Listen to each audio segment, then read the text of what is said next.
Welcome to December 14th, and this is either our last or next to last reckless speculation of the end of 2022.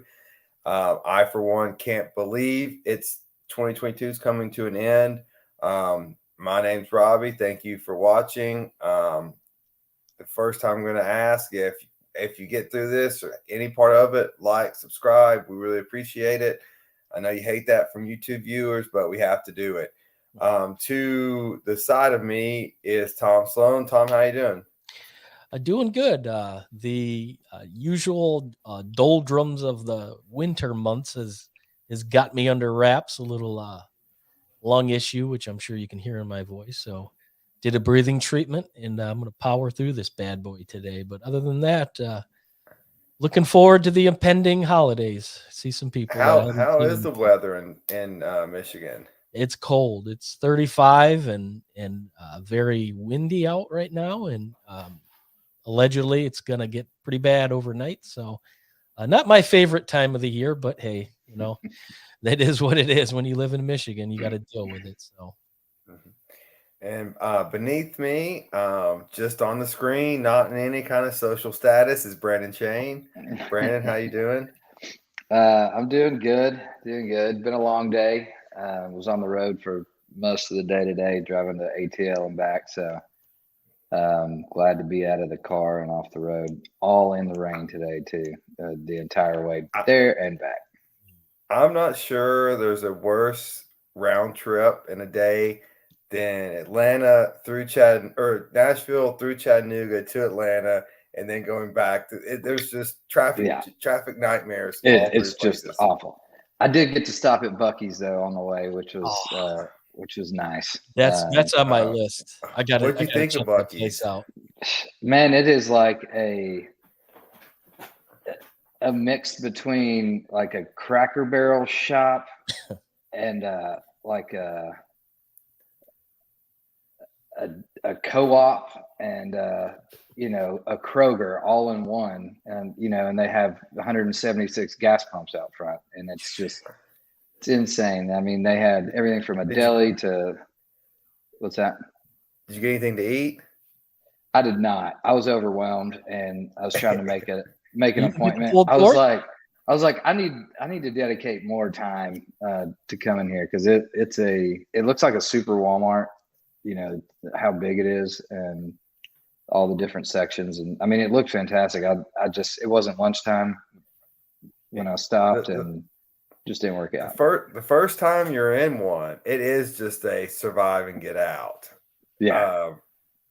I grabbed some beef jerky the first time I was in one, and the second time I kind of knew what to expect, and I was able to grab a pulled pork sandwich off of the shelf. They smelled delicious. They looked delicious. They were making them there. I mean, they had like a taco thing. They had a whole fresh bakery. I mean, all their beef jerky trays lined up. I mean, it was just overwhelming. I was like, I don't have time to sit here and read all these and like go through it all. You didn't get any Bucky wear or hats or a blow up Bucky doll for your front yard? Not this time, but I will on the next trip. Now that I know what to expect, I know that I need to allot some time for that stop. I need to get a road trip going for that place. Absolutely. So all right. So tonight, as most of our viewers know, we have a little bit of gambling problem, and gambling football is the only way to get you through the holiday season. This is why ESPN still puts on these bowl games.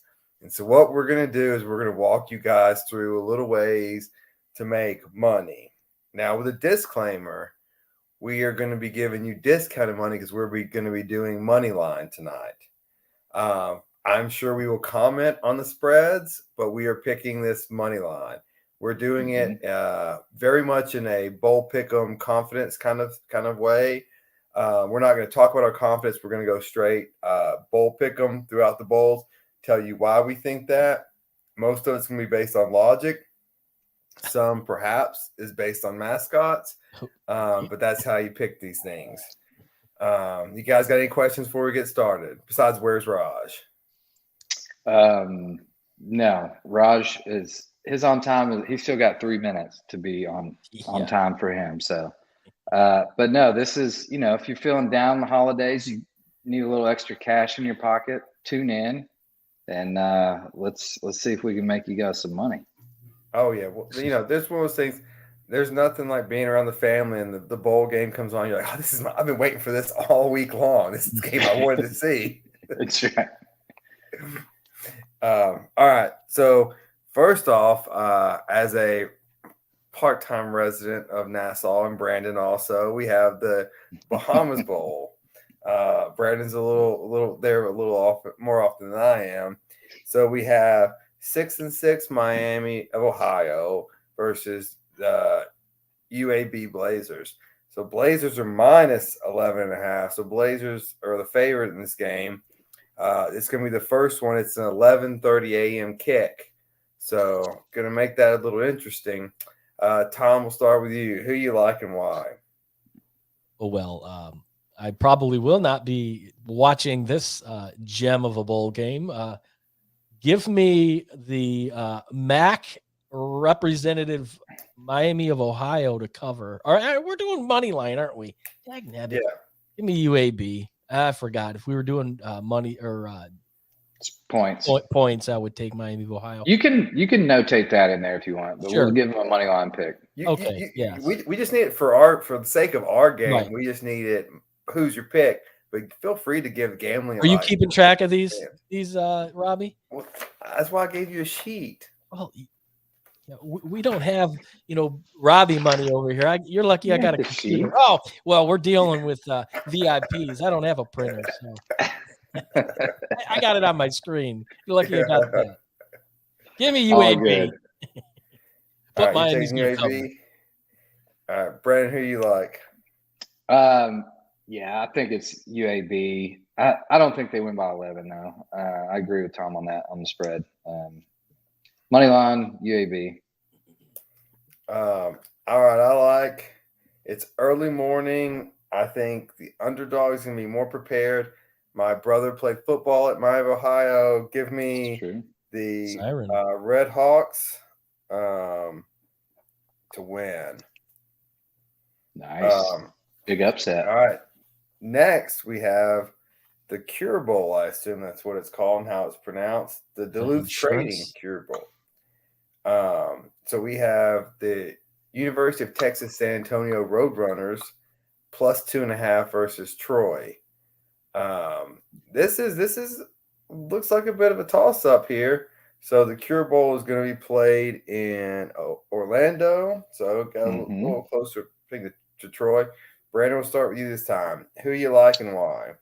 Both teams are 11-2, by the way. They are. This is kind of a pick 'em. It is a little closer to Troy, so I think that's why they're getting the nod here on the -2 from Vegas. They'll probably travel a little better. I like Troy just because that's one of my favorite movies ever with Brad Pitt in it. Troy. It's good football breakdown. Tom? If there's no logic, reason to this madness. If there's logic somewhere, it's that scene where he throws that spear and takes out about 10 guys. Great scene. Yeah, the beginning, that was the greatest thing. So, Tom, who do you like? Even though the Roadrunners have put out the could possibly be the defensive rookie of the year in Worrell. He's a corner. I do like the Trojans of Troy here. Give me Troy. All right. The fact that you knew a player from this game, I'm going UTSA because if there's an NFL player on the field, I like him. Yeah, he plays for Seattle. He's got like 4 picks as a rookie. So. Wait. He's not playing this game? No. He's from UTSA. Okay. Never mind. I was throwing a little tidbit in there just to enhance the. Never mind. Give me. I think Troy has more fans. I think more fans will be there. I know where Troy is. I know where San Antonio is, obviously, but I don't know actually where that campus is in San Antonio. Does the winning team get like a lifetime supply of underpants from Duluth Training? Hey, I've got a good underpants story happened to me today. Well, like $30 for those ball hugger underwear, and I'm good. Good. All right, so we have one of the oddest matchups coming up. The Fenway Bowl is going to be at Fenway Park. Both teams will be on the same sideline, played in a baseball stadium, obviously. Speaking of baseball, side note, Brandon, did you know the guy that just got $350 million from Minnesota? Carlos Signed with the Giants? No. Used to play for the Astros. Signed a 3-year deal with Minnesota. Carlos Pena? Correa. Correa. Yeah, I did know that guy. I think you knew Carlos Pena. Former Detroit Tiger Carlos Pena. He's I knew that guy. Now he works for MLB. Correa's familiar. It sounds familiar. I woke up to an alert this morning. Some guy signs 350 or 360 million. I'm like, I don't even know who this person is. Like, I'm not a huge baseball fan, but I at least watch Sports Center. He's a good player. He's not 13 years, 350 million. He's gonna be 41 at the end of that contract. These contracts are astronomically ridiculous. We talked about this last week with the whole Aaron Judge thing too. So I mean, stupid. So back to football being played in a baseball park. This is where it starts getting a little interesting. We got Cincinnati and Louisville. So Louisville obviously has a new coach coming in. So does Cincinnati. Cincinnati has a new coach coming in. So this is a bowl of, I guess, what are the players? What's their mindset? Brandon, what do you think? Question to you guys, if you know, and this could hinder on my decision. Is Fickle staying at Cincinnati during the bowl? I think he's already gone. I think neither of them coaches are leaving. So there's interim coaches present for the bowl game. I'm going to take Cincinnati. I know they're the underdog here by 1.5. No, Cincinnati's the favorite. No, they're not. No, Louisville's the favorite. Louisville's favored by 2. Yeah, 1.5. I had it 1.5. Looking at ESPN. I look at Score Mobile. College Bowl Mania? No, I look at Score the daily Mobile lines. as like a collective. All right, so it's pretty much a pick 'em. It's a pick 'em. So I would take Cincinnati in this. I mean, I think what Fickle's done there and built the program. I think the kids bought into the culture. I think the coaches will carry that culture on. Louisville's been kind of a toss-up a little bit this year, so I like Cincinnati here. Tom? Yeah, I would agree with that. They've kind of been on a roller coaster season. Obviously, they've got a really good coach coming in next year, the Purdue coach. But this year, I think Cincinnati has that experience. They're defensively, they're a little bit better. I think they're a little more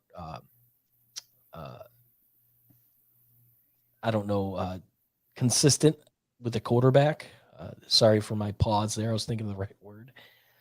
So give me the Bearcats there. I think they interesting sponsor of the Fenway Bowl, Wasabi. Wouldn't pen that to be a Boston thing, but hey, they did throw tea in the harbor. There you go. I like Cincinnati too, mainly because they've won 9 games. Louisville's won 7. You get used to winning and you expect to win, and you just bring that mentality. Culture. So next on our sheet, which is next on my list, SMU. So in a lovely city of Albuquerque. I don't know if y'all have ever been there, but it is very lovely. I love the southwest part of the country. We have SMU and BYU. Similar, very close line. Tom, what are you thinking? Well, I go back to earlier in the season when BYU beat Utah. They really brought their A game defensively. So I do see a lot of the same. SMU's got a good offense, but these 3.5 Mustangs are favored. Give me the Fighting Mormons of BYU. Jane? I like SMU. No rhyme or reason. I don't know. I just like SMU here. Um, SMU over BYU. I don't know. They were good in the 80s. They were a powerhouse. They were. Didn't they get the lifetime ban? They got like death penalty for a while. Yeah. That's why I'm going for them. I knew there was something there. I'm going for I'm picking BYU mainly because they're an older team by just their requirements to play there. I think a lot of them think this is the last time they may get to play football, where maybe some SMU players are looking at the transfer portal. They're probably going to be distracted.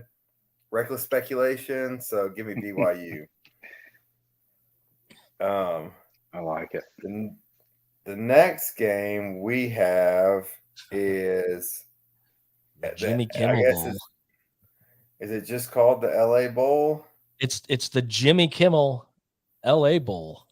In Inglewood, California. Fresno State versus Washington State, which I'm trying to find on my screen. Tom, what are you thinking? I like Washington State here. I think they had a really good season. I think it was overshadowed by the fact that USC did what they did, UCLA did what they did, and Washington did really well, and Oregon. So I think the fact that the Pac-12 was actually really strong this year, I think it really hid the fact that Washington State played those teams really tough. And they're going up against Fresno State. They're getting 3.5 points. I just like that Pac-12 team over the what is it, the MWAC, the Mountain West Athletic Conference. West, yeah. Give me the Cougars. Put the Cougar in the jar. Brandon, what are you thinking? I agree with you, Tom. I think Washington State is kind of undersold on this game a little bit. I thought they would be favored when I saw this matchup come out, but they're not. So I definitely like the points, and I like the money line on Washington State as well. Give me a hungry Fresno State team, proving they can play with the big boys. I think they're going to come out and show they're more impressed to be here. The wild card, though, and we're going to get to this later, is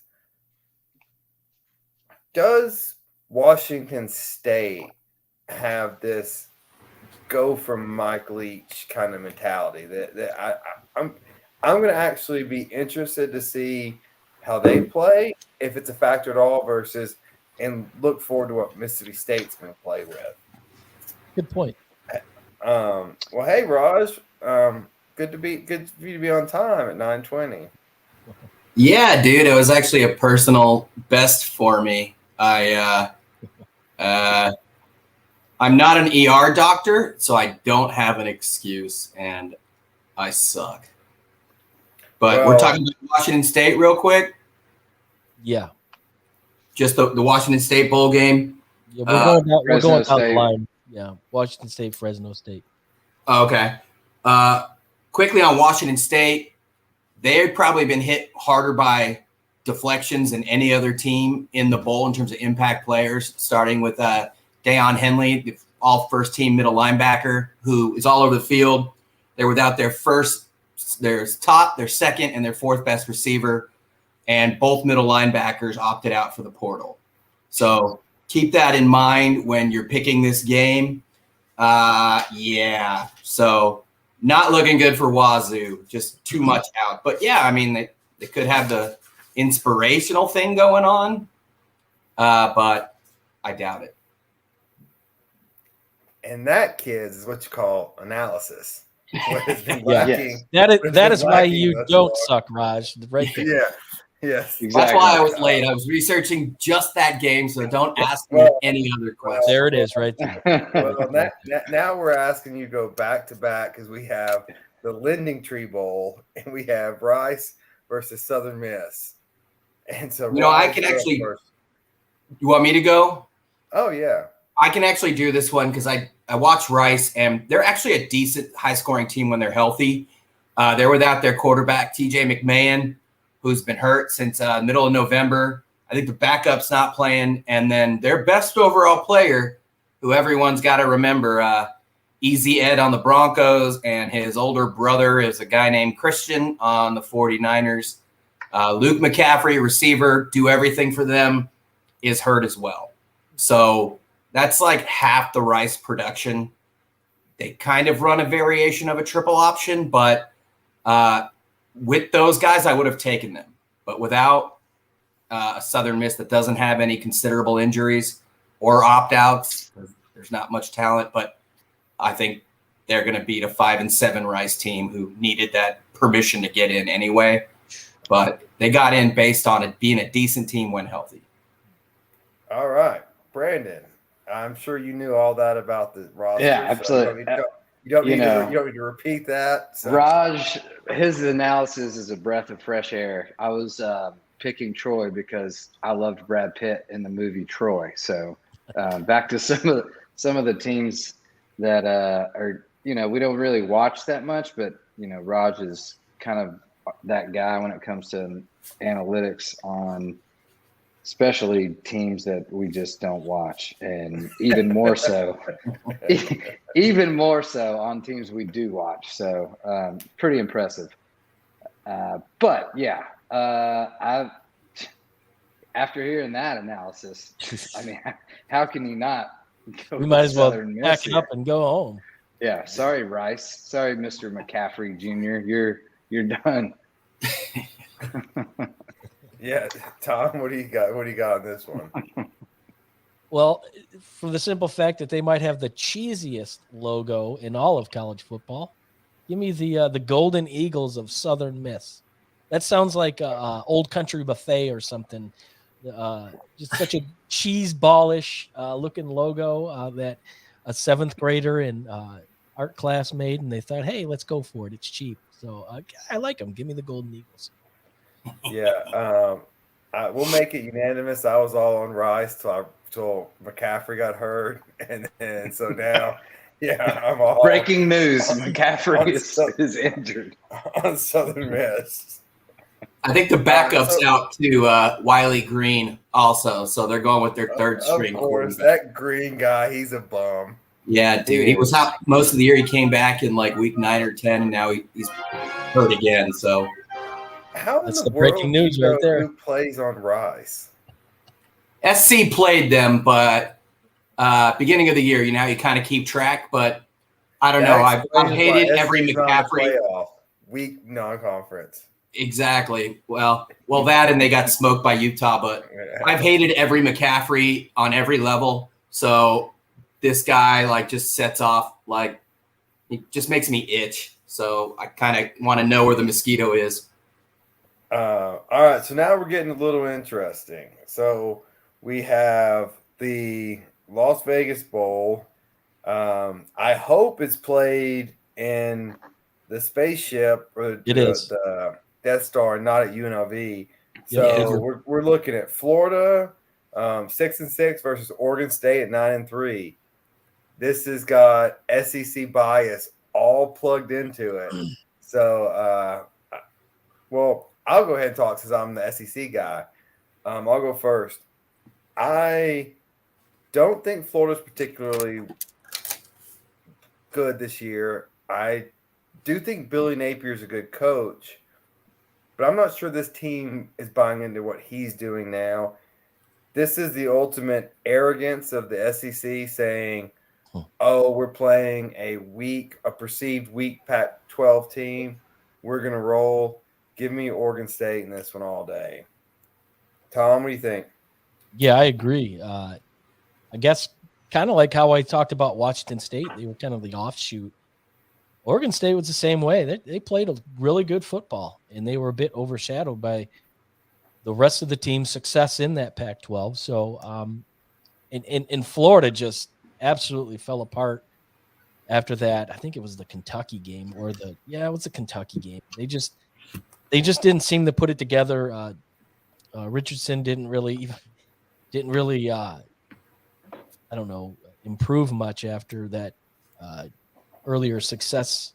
But I like the Beavers here. I think they'll go into the dome there and take care of SEC, which, statistically the SEC does not do very well in bowl games. Just putting that out there. But and Richardson's out before we go to Chain, as is their best offensive lineman, Cyrus O'Torrance. They're both going to the NFL. So yeah.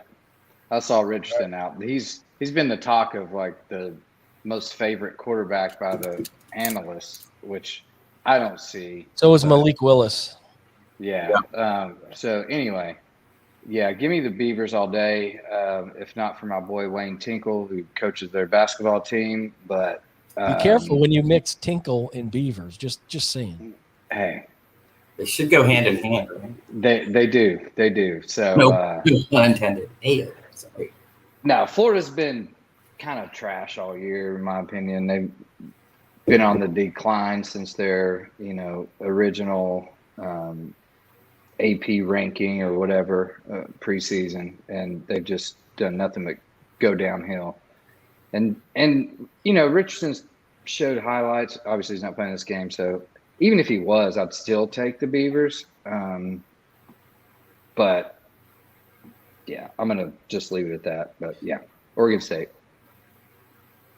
The Beavers are without their best overall player, cornerback Rajon Wright, who's hurt. He's an NFL guy, but I actually cannot remember the name of the other dude opposite him. He's an NFL guy, just big DBs. Most importantly, the Pac-12 Freshman of the Year, Damian Martinez, a running back. He's on schedule to play. But overall, the losses on Florida, I think, are too great, including Ventrell Miller, their starting middle linebacker, who, like, direct correlation between when that guy plays and how their defense performed and when he doesn't.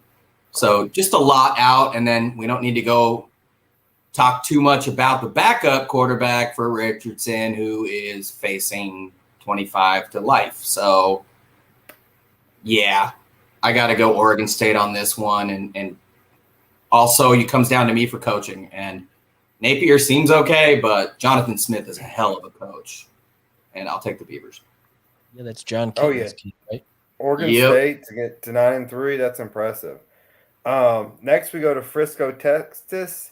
We've got Boise State 9-4, North Texas 7-6. The spread on this is closer than you would think, or at least what I would have thought. Raj, what are you getting? Well, I'm not sure on this game because the North Texas quarterback, I think it was a transfer, Austin Aune, A-U-N-E, has said he's going to declare, but he's going to play. Heck of a thrower, like 3,300 yards, 30-plus TDs. Boise State lost to Fresno State in the Mountain West Conference Championship game. Their quarterback, Bachmeier, he's in the portal, but I'm pretty sure he was replaced, and the backup did pretty damn fine. I can't remember. In the end, just better players and athletes, I think. North Texas fired their coach, even though they made it to the Conference USA Championship game. So maybe they can get some interim magic. Overall, I'll take Boise State. I see it around, what's it down to? Yeah, 10.5. It was at 7. So it's gone up. Maybe that's the public, maybe not. But straight up, give me Boise State. All right. Tom, what do you got? I have no analysis of this game other than Boise State plays on the blue rug. So give me the blue rug of Boise State. All right. Hard to watch those games, by the way. Eastern Michigan has a gray rug, which is even worse. Yeah, that's tough to watch. I can't watch those games when they're at home. I totally agree. I'll take Boise State here. Zero analysis. Half the stuff Raj forgets is more than anything I know. So 0. I'll take Boise too, but I will say this is what we have 1, 2, 3, 4, 5, 6, 7, 8 games in the first 2 days of bowl season. So while I'm not a huge bowl fan, it is something on TV, so I am getting kind of excited about it. So this Friday and Saturday, hammer in the books hard. Yeah. All right, so we've got Marshall at 8-4, UConn 6-6, and Myrtle Beach, South Carolina. Raj, you have any insight about who's playing, who's not playing? I can just tell you that Marshall can run the football. Their running back, Kalan Laybourne, a dude had like 1,300 yards plus and 16 TDs, like 130 against Notre Dame, who was pretty good against the run all year, big dudes. UConn 6-6, hell of a job by Jim Mora Jr., but they just don't have the horses, dude. Marshall is way bigger up front, so give me Marshall all day. All right, Shane, what do you think? I've got Marshall here too. No reason why. I think I just like the movie about Marshall, and again, Forgetting my Sarah knowledge. Marshall? That one too. Also, You mean the one about the plane crash? No, the one didn't have like. That was it. We Are Marshall with Yeah. Matthew McConaughey. Matthew McConaughey.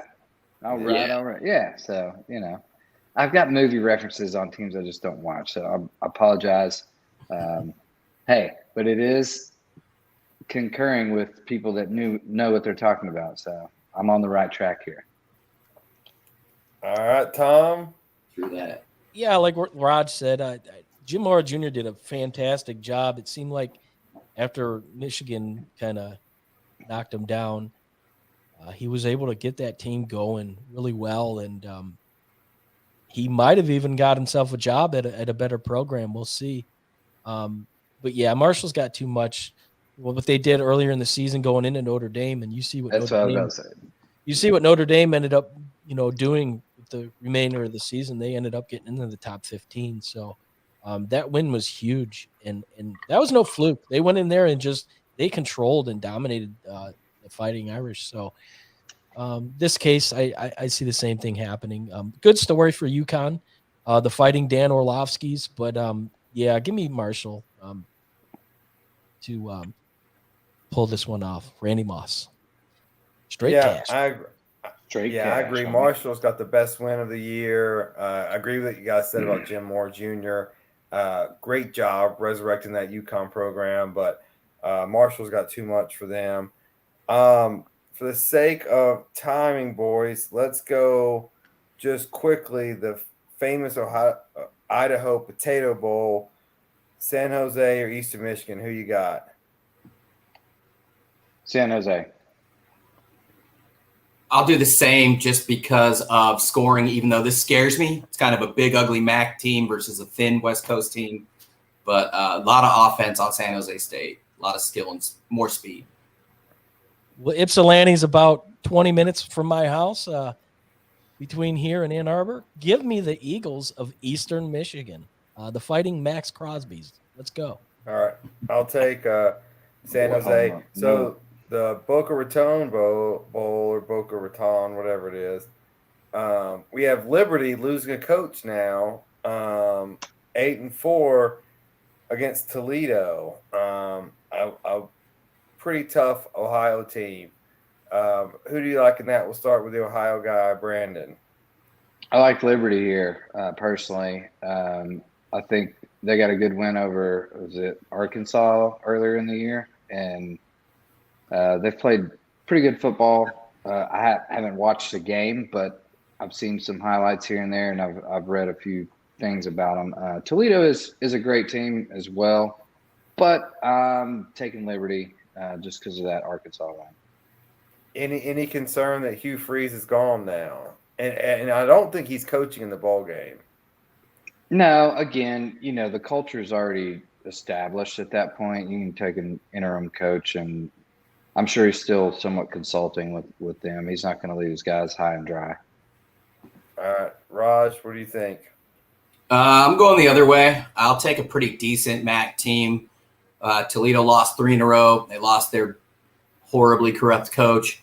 I just think Toledo is actually a pretty decent squad. And they play some pretty good defense. Quarterback came back in an ugly win over Ohio, who's a pretty damn good team. So I will take Toledo. All right, Tom, what do you Yep. think? I agree. Coming off a huge win in the MAC championship game down at the Billy Bowl in Detroit, and Maction, gotta love it. Go Toledo, the Rockets.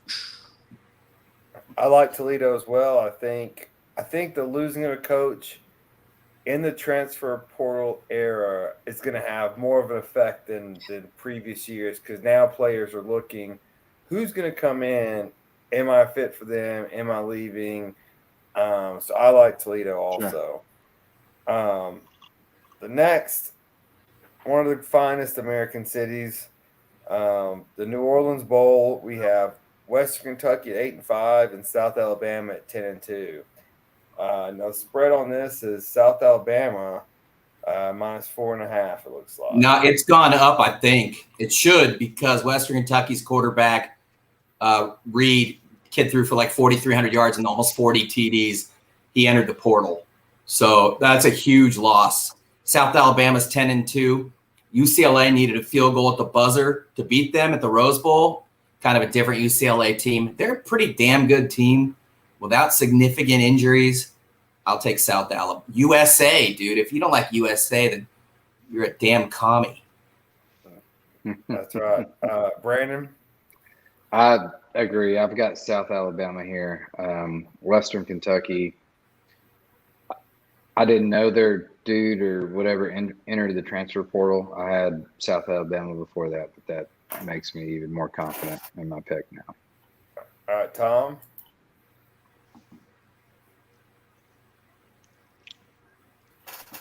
Hey, you're on mute, buddy. Sorry, guys. Trying to limit the coughing on the microphone. South Alabama coming off a 5-game win streak. And they played, like you said, UCLA really tough, 32-21. They beat the Chips of Central Michigan. Give me the Jaguars of South Alabama.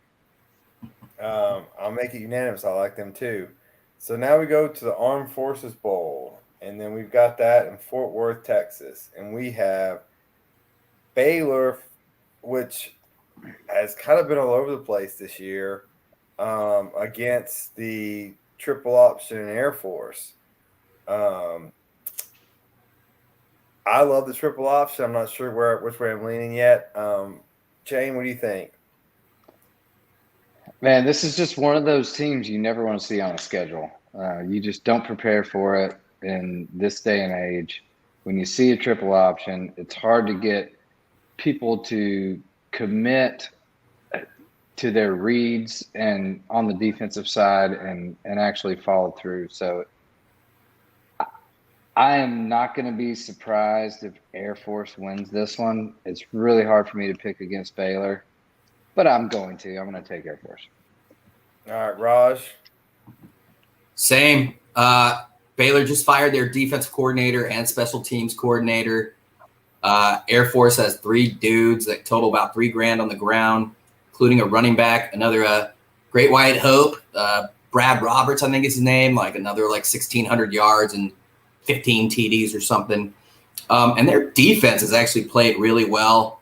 They've won 4 in a row. Give me the Air Force Falcons. And if you don't root for USA, then you're goddamn commie again. So Love it. Love it. All right, Tom, what are you thinking? Well, I might mention the fact that Raj is a friggin' encyclopedia over here. He just pulled the Great White Hype out of thin air. Yes, you're right. It stole my thunder. I had it all queued up. sorry. 1,600 yards. Yep. And you're right, Robbie.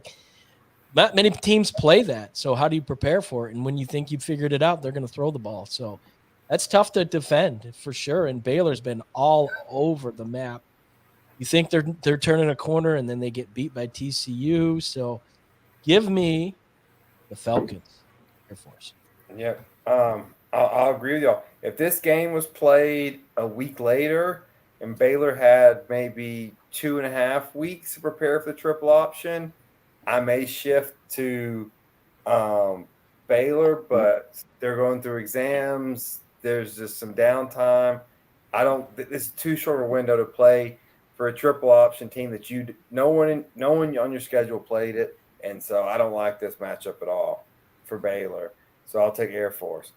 All right, down to glorious Shreveport, Louisiana. We've got Houston 7-5, and I believe the Raging Cajuns at 6-6. So classic little close knit kind of brawl here. Raj, what are you thinking?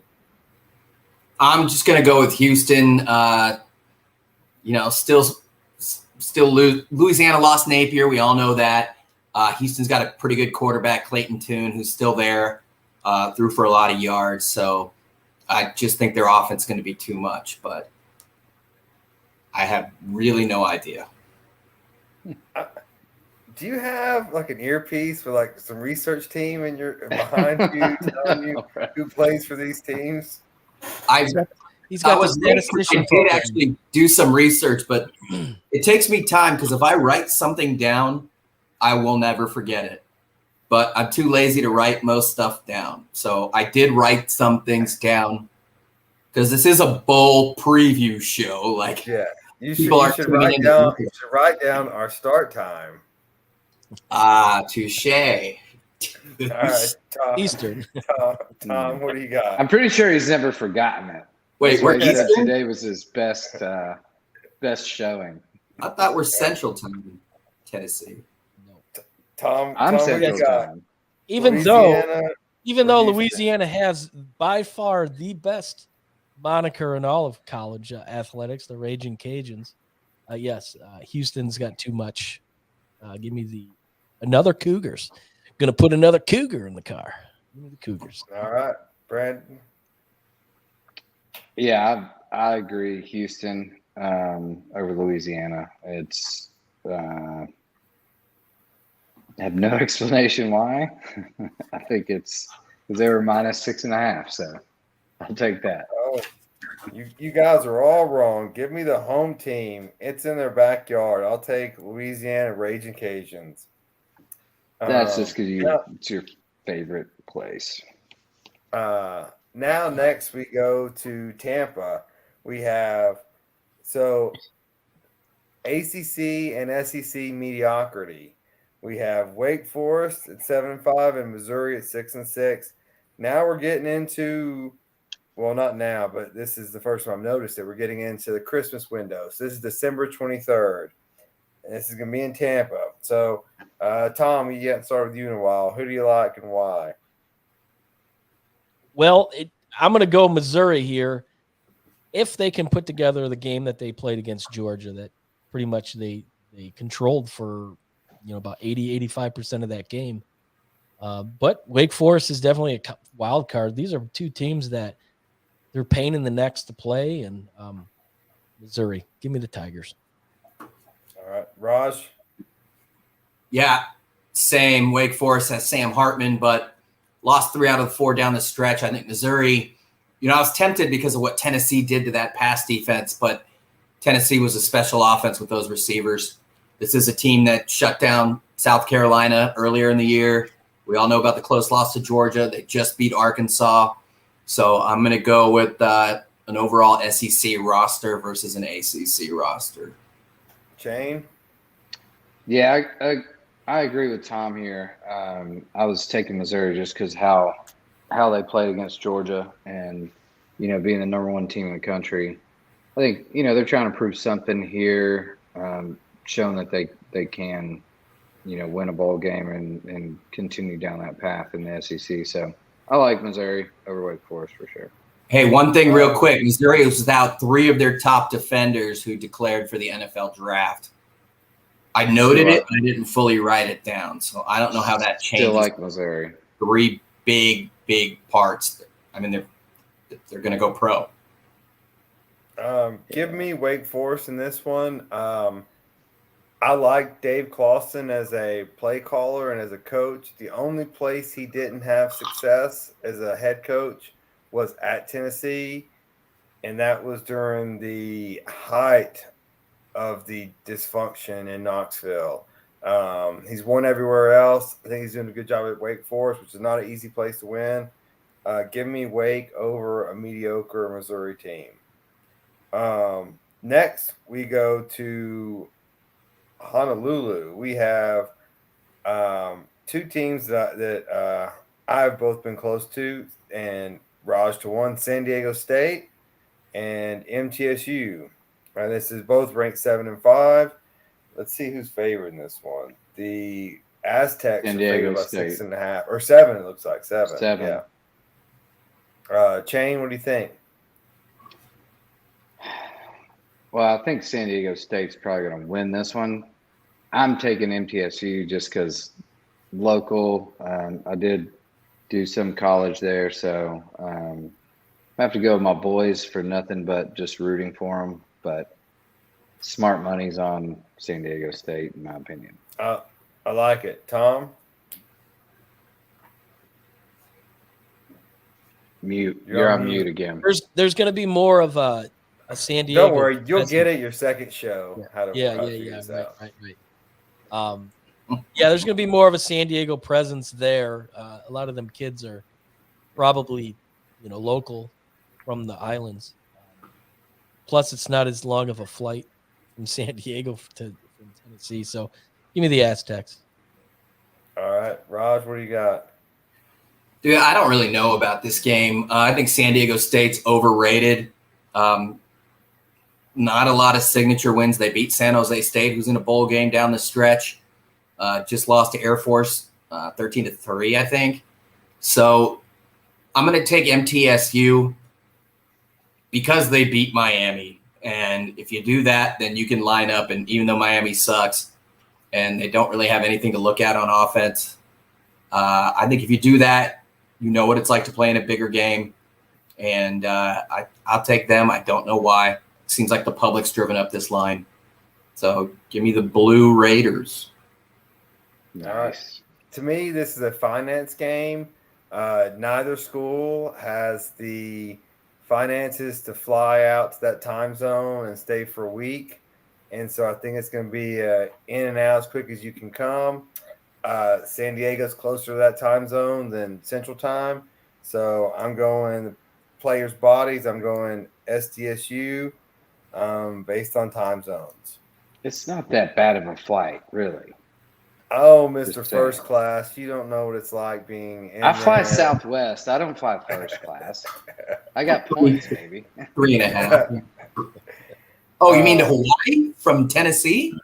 Yeah, no, it's a 10-hour flight. Nightmare flight, dude. That's like 7+. I did it in 2019. Well, yeah. As a matter of fact, we got a layover in Oakland, which is the worst airport in the world, by the way. No offense to the Raiders. Yeah, it's awful. But San Diego State basically lives in like Hawaii mainland. Not quite the same, but Middle Tennessee State, like they're going to be pretty stoked to be there. Flip side is they could be on vacation as soon as the plane lands because it's very different. Murfreesboro, where the hell is it? Yeah, Murfreesboro. Yeah, change. I was going to say that's a. If your team's going there to play and you're a big fan, that's a vacation you kind of plan around. And I could see a lot of MTSU fans going and staying for a week there. I could see that too. I think that would be awesome. I mean, what Brandon's telling us is he's going to be doing the show next week from Hawaii. Just don't stay in Honolulu. No, I've never been to Honolulu. I went to Kauai.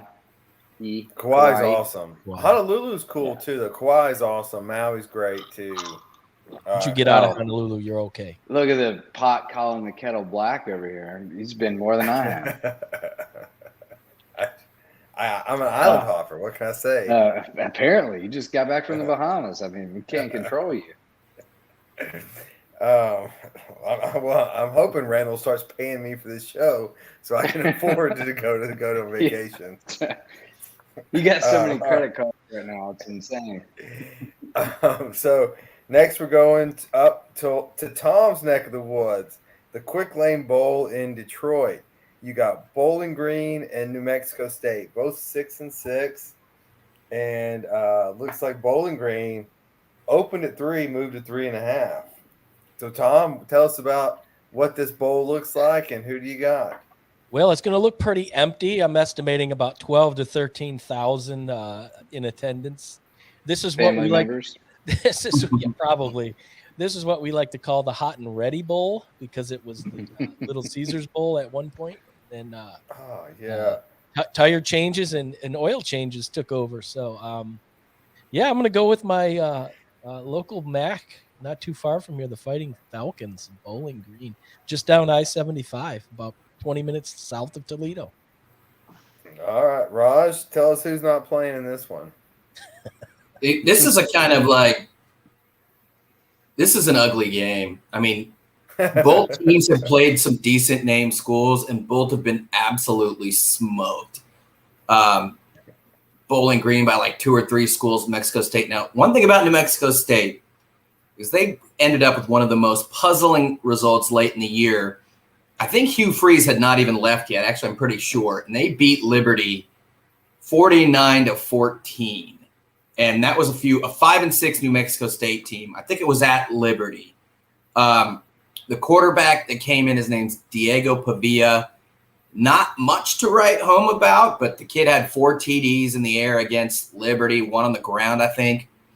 They beat Valparaiso, a good old Indiana school, last game of the year, and he had another like 3 or 4 or 5 TDs. 65-3. I mean, even though I usually go with the bigger team, the Maction team, bigger on offense and defense, actually, I'm going to go with the bigger team. Despite all that, what I just said, it comes down to the trenches in these games, and Bowling Green's just got some big, ugly dudes, whereas New Mexico State is going to be quicker, but definitely smaller. Updated through game time, you can get into the Quick Lane Bowl for $1. Shane, what are you thinking? They pay you, right? Right. Free popcorn. No rhyme or reason. I took Bowling Green, but no clue why. Just haven't watched either team. No. I assume the gambling companies are not permitted to sponsor a bowl because this bowl game should be one of the gambling sites because this is the only game after Christmas and everyone is going to want to go have some excuse to watch it. So let's throw money on it. And like, I'll just pick a team and hey, oh, honey, I've got to watch it. I got money on it. So this game should be the gambling bowl game. I have no rhyme or reason either. Bowling Green's closer to Detroit. I'll take geography for 100, Alex. All right, next on our list, we're getting to Montgomery. So we got Georgia Southern 6-6 versus Buffalo 6-6. Anyone want to just shoot off who you like? I'll take Georgia Southern because they can score, although Clay Helton is their coach. So that's a big – I mean, I'm really going against everything I believe in because he is the devil. But he's a super nice guy, and he loves those kids. But, Buffalo's not an awesome team. I'll take Georgia Southern. Just better offense, kids can score, and it's in the South. So they're got to be pretty good at football, right? Tom? Yeah, give me Georgia Southern. Yeah. Brandon? Yeah, Georgia Southern. Georgia Southern's closer to Montgomery. Give me Georgia Southern. They'll be playing in the XFL next. Serve Pro First Responders Bowl. Hey, I'm suing Serve Pro at the moment. Are you really? Look out. Oh, yeah. Is that breaking news? We should talk about this later off air. Yes. So we've got. I might be able to help your case. So are you able to make the pick since you're you have litigation against them? Can't anybody like franchise a Serve Pro, like whatever? Like they're pretty awful. Yeah. Sorry, go ahead. Yeah. That's why I'm suing them. But we have so Tennessee team, we got Memphis and Utah State playing in Dallas. Spread on this. Memphis, pretty heavy favorite, -7. Brandon, what do you think? Give me Memphis all day. They've got a good culture there. It's been there for a while. They're a good team. Home team for me, like Memphis. It's especially Vegas likes Memphis, so I like them on the money line for sure. All right, Raj, what do you think? Memphis, actually, real quick, permit me. 4 losses down the stretch to teams that are all in bowl games. Houston by 1, East Carolina by 2, Tulane by 10, and Central Florida by 7. Then end the season with a close loss to SMU. This team's in every game. They're smarting. Utah State's pretty down this year. Obviously, Memphis can score, and they can play in big games. So, big games. But I will take Memphis. Battle tested. All right, Tom. Me too. I'll take Memphis here. They have a better record against the spread, 7. So I think they're a little more faster, built a little bit better. I like Memphis too. Closer to Dallas, probably. Love the geography picks. All right, so now we got Birmingham Bowl. We got this is gonna be tough. This is gonna be. I may have to get out Google Maps. We got East Carolina versus Coastal Carolina.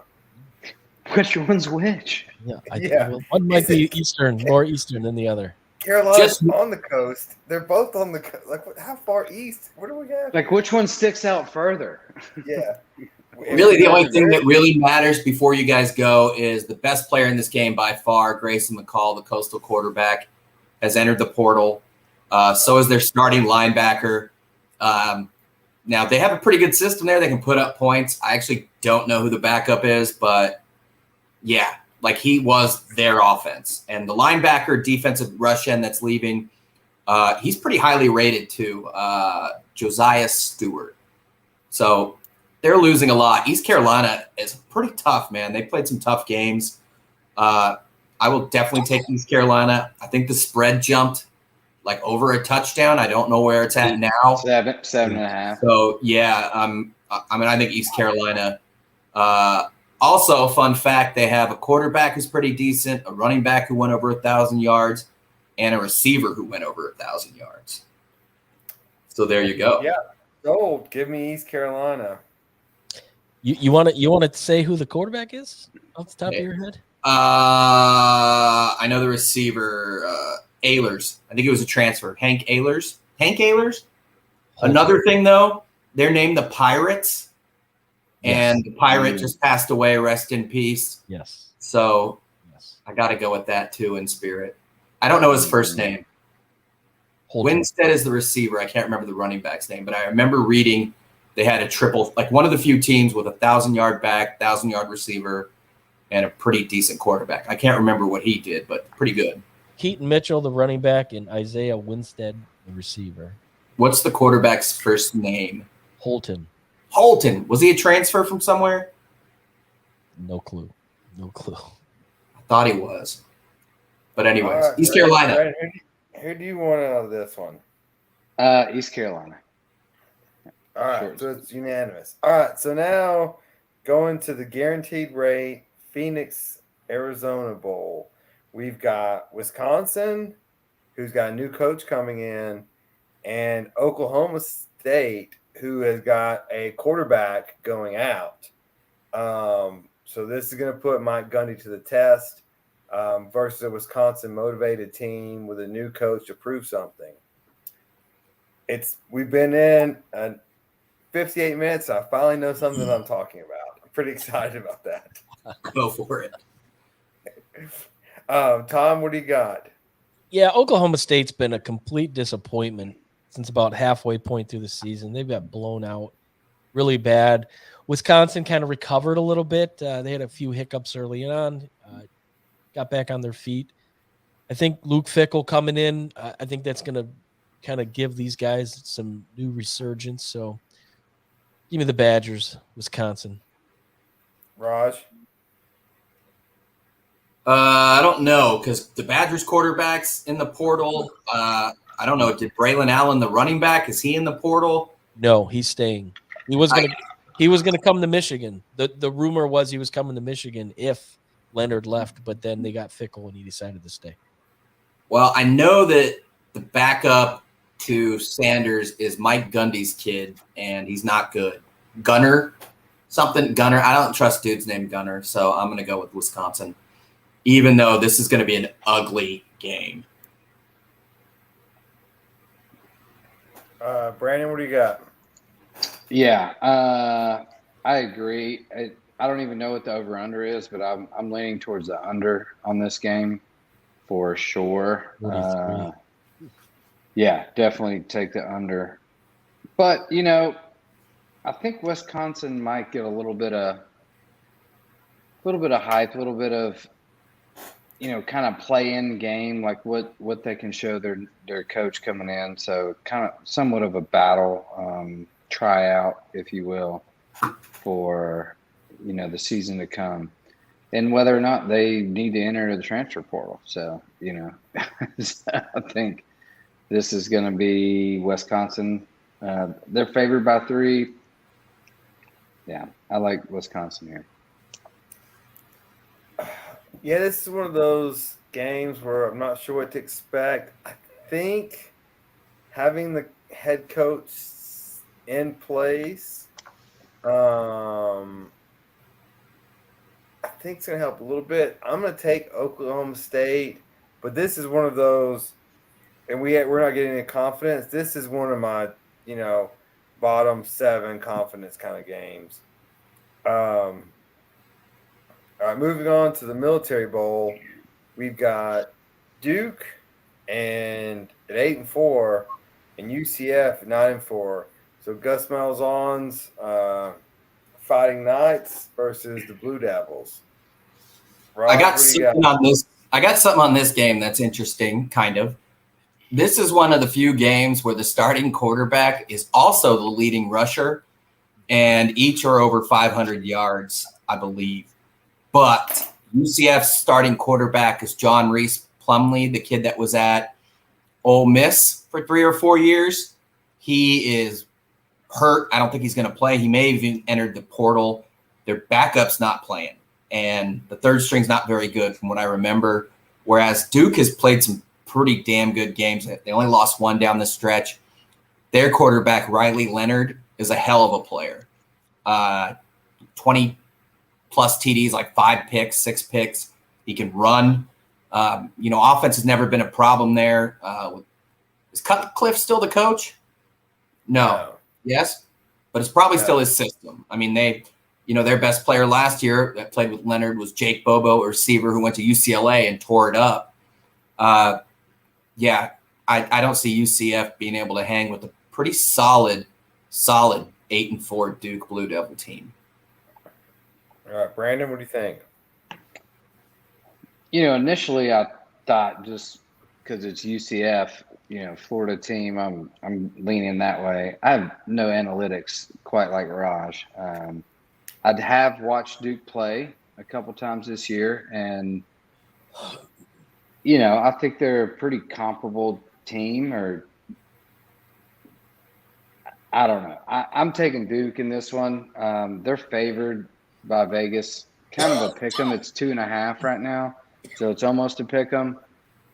Even though they have the lesser record by 1 game, I still like Duke here. Zero analytics on it. Tom?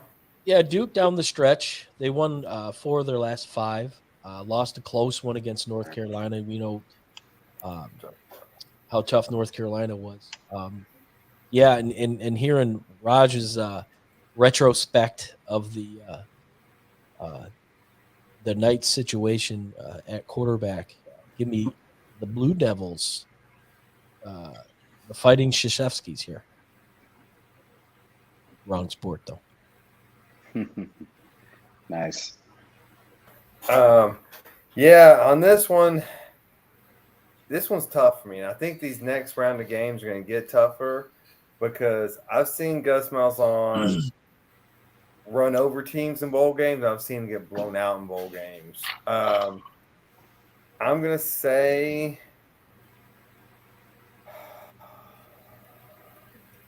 Duke's the favorite. As far as a pick 'em, I'm going to go Duke, but it's almost a toss-up.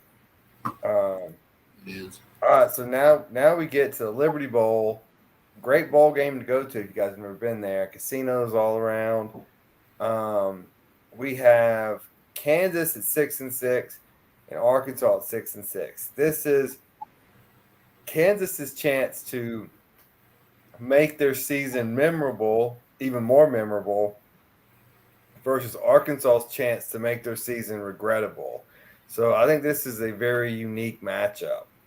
Raj, what are you thinking on this one? Kansas lost 6 of 7 down the stretch after Jaden Daniels, who some thought was the Heisman frontrunner when he got hurt in that game against TCU. I think it was TCU, went out. And Arkansas, Malik Jefferson is going to play. They lost Drew Sanders and Bumper Pool. Pretty sweet name for a linebacker. But you just got to go overall SEC Hogs in this one. So I will take Arkansas SEC Hogs, pun intended. Sweet.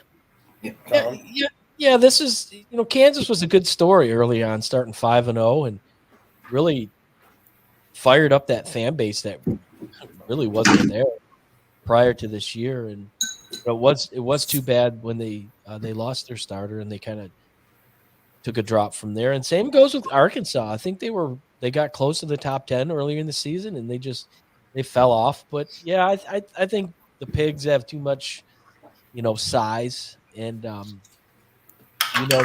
their head coach is going to be looking for an old fashioned or a good old cold beer after the game. So give me the Razorbacks here. All right, Brandon, what do you think between we got Arkansas and Kansas and the Liberty Bowl in Memphis? The irony there is funny because Liberty beat Arkansas. So just on that note, I'm taking Kansas. I like it. Honestly, I was prepared to take Kansas, and you guys talked me out of it. I guess I agree with you guys. SEC recruiting is still going to beat Kansas recruiting, not necessarily Big 12 recruiting, but it's going to beat Kansas recruiting, and eventually just the players play the game. I think Kansas is coached a little better, but not a whole lot better. But Arkansas has better talent. The Holiday Bowl, which I guess is played in a new stadium because I think Qualcomm is gone. We have Oregon, so the Pac-12 team on the West Coast versus the East Coast team being North Carolina. Let's see. The spread is Oregon minus 13.5. Okay. Or 14 if you know what casino you get at. So big spread. Shane, what do you think? Yeah, it's Oregon for me all day here. North Carolina, they've had some good games this year. I can't really elaborate on. I've seen highlights, but haven't watched the game. But Oregon was very competitive in a pretty solid conference this year. So I like Oregon. All right, Raj, you're the Pac-12 guy. Give us your Oregon insight versus the ACC and North Carolina.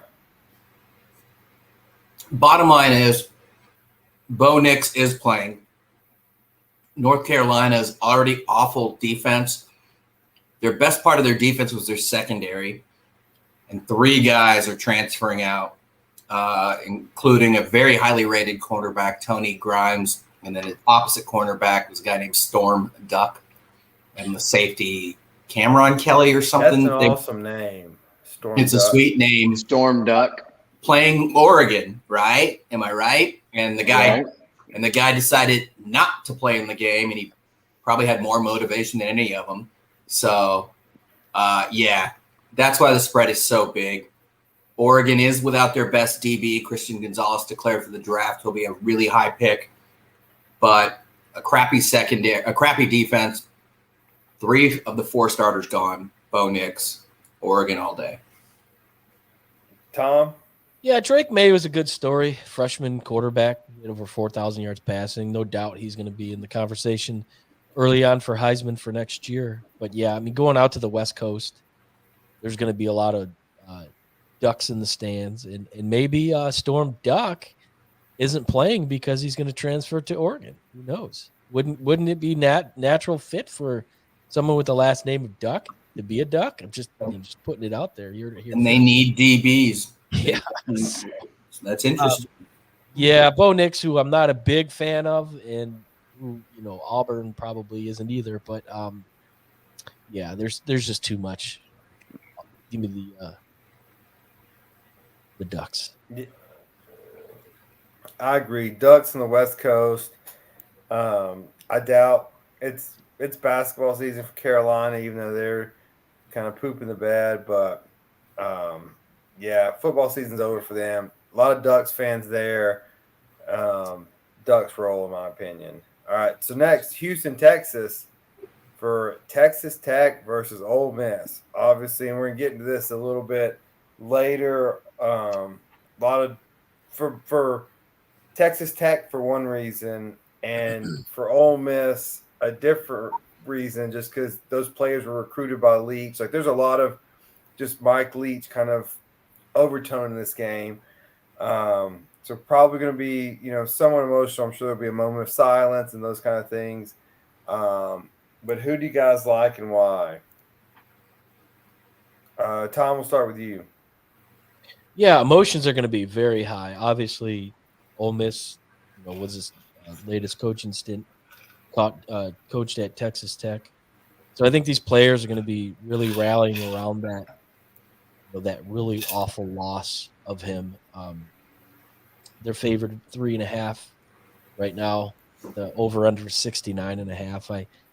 I like Ole Miss here. I think they're really going to show up and play for their coach.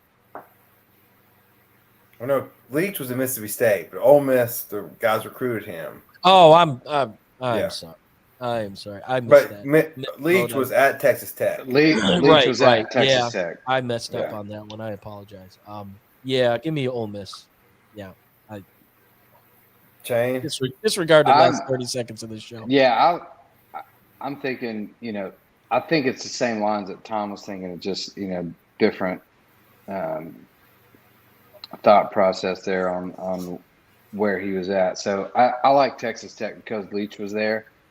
I think the culture will kind of transcend a little bit there. I think those guys in the school will fight a little harder.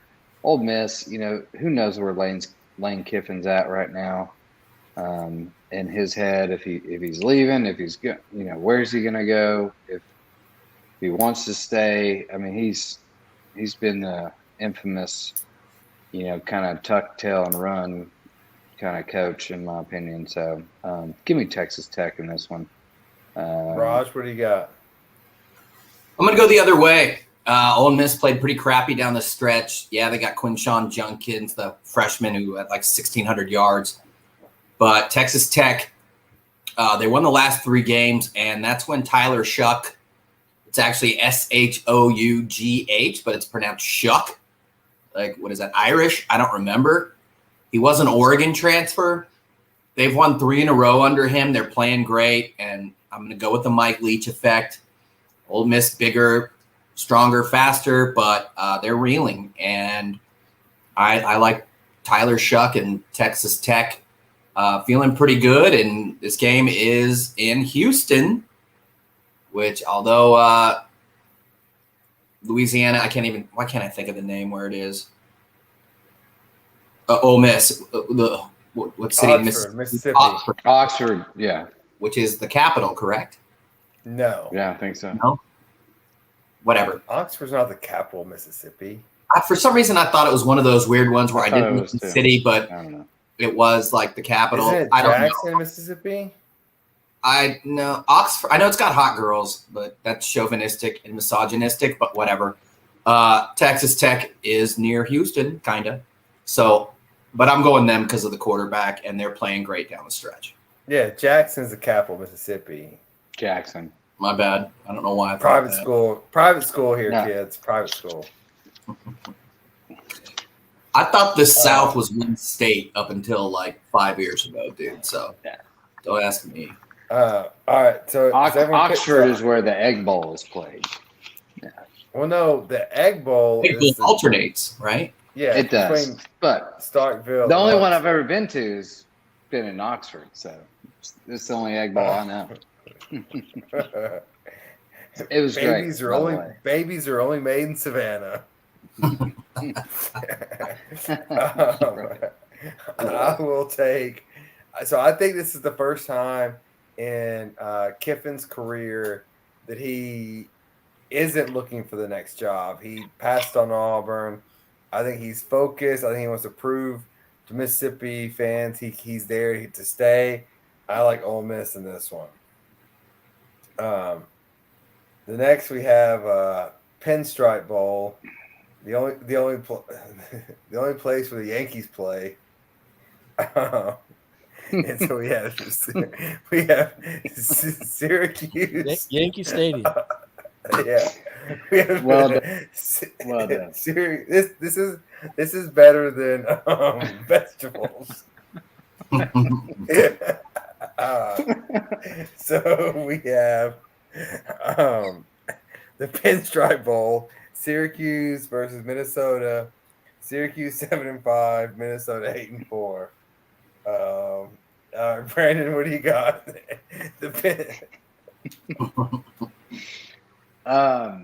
Just give me Minnesota. No explanation. All right, Raj. Interesting game because Minnesota's quarterback, Tanner Morgan, who has a really good record. Something like I read it, but I forgot. I didn't write it down. I read it. 33 and 13, 14, 15, something like that. He had a concussion. So PJ Fleck hasn't said whether or not he's playing.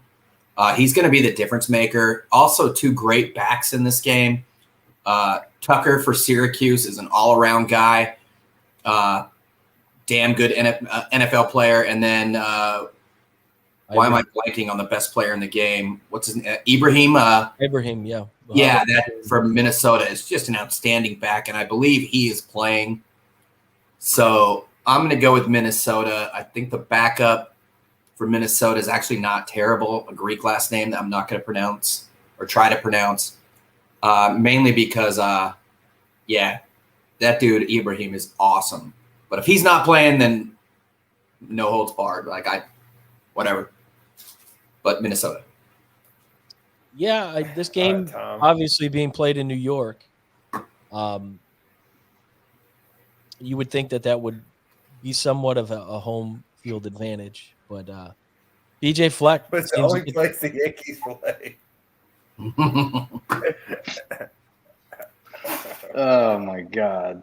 PJ Fleck's going to have them ready. And Roger's right. Ibrahim is one of the top 5 running backs in all of college football, and obviously they're looking to end on a high note. Syracuse, a good story again. They played well early on in the season, but Minnesota played pretty decent going down to the end. So give me Minnesota, row the boat. Yeah, I agree. I started off wanting to pick Syracuse because Syracuse was ranked high in the year, but it was just they hadn't played anybody. And then they, close loss to Clemson, but Clemson doesn't look that great.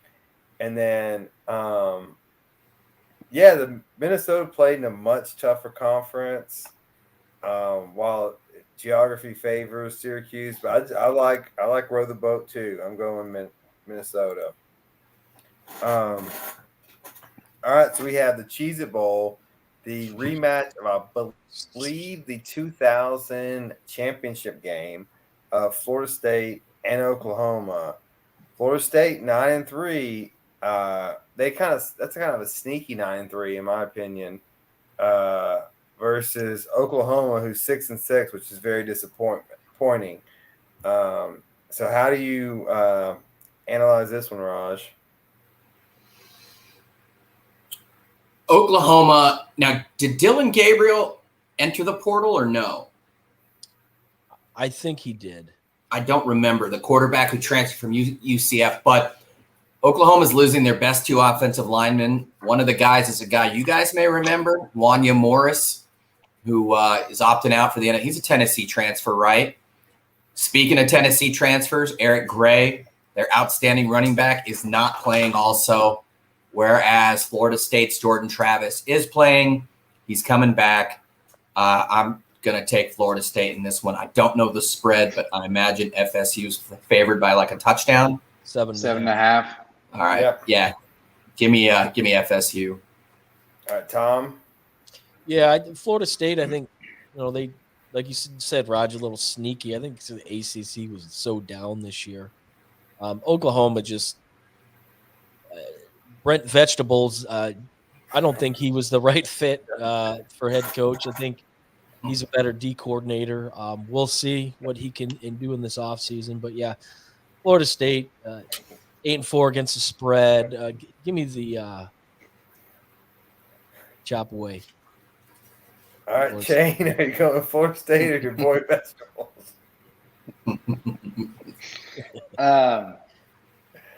Definitely going Florida State here.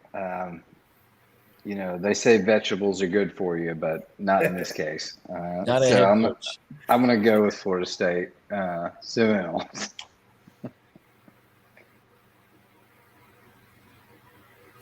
Okay, I think Florida State's better too. I'm going Florida State. All right, the Alamo Bowl.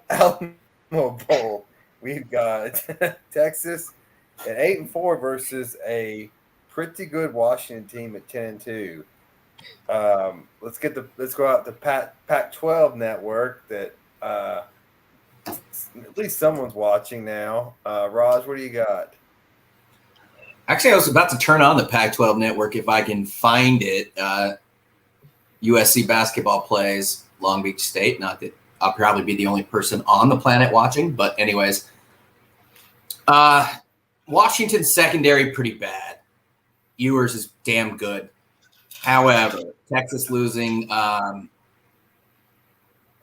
Robinson and Roschon Johnson. Now, their running back room is deep, but those guys are phenomenal. They're both going to the NFL. They're also losing what's his name? I wrote it down. DeMarvin Overshawn, their best linebacker. He's going to the NFL. Washington has no significant injuries or transfers except for a running back. Michael Penix is coming back. So even though – and Washington's a higher-ranked team, Texas is favored by, 4.5, 5? Yeah, 4.5. I think Kalen DeBoer, the Pac-12 co-coach of the year, is going to have a lot of things up his sleeve, and I'm not a Sark fan ever. So give me Washington in an upset, despite Texas having some – I mean, they passed the eye test, no doubt about it, but the eye test does not win you football games. Tom? Yeah, I like Michael Penix coming back next year. I think that's huge for that program. Definitely going to capitalize off a 10-2 season this year. But do we know if Pee Wee Herman's going to be at the Alamo Bowl? Anybody? Does anybody know if he's going to be there? Anyways, I guess you would. It's a long time ago, before your time, guys. Anyways. You mean Tom Herman or like Paul Rubens, you mean? Pee Wee Herman at the Alamo. Yeah. Remember the basement? Oh, man. That's the best. That's like one of my favorite movies of all time. There's no basement in the Alamo. Pee Wee's Big Adobe. Yeah, Pee Wee's Big Adventure is like an all-time movie, dude. Yes, I didn't get it at first. I thought you were talking about Tom Herman, the former coach who may be called Pee Wee now. Yeah. Ending scene at the Alamo, outstanding, just outstanding. Even though there'll be a big Texas probably showing, I like the veteran leadership of Penix. He's got one of the best arms in college.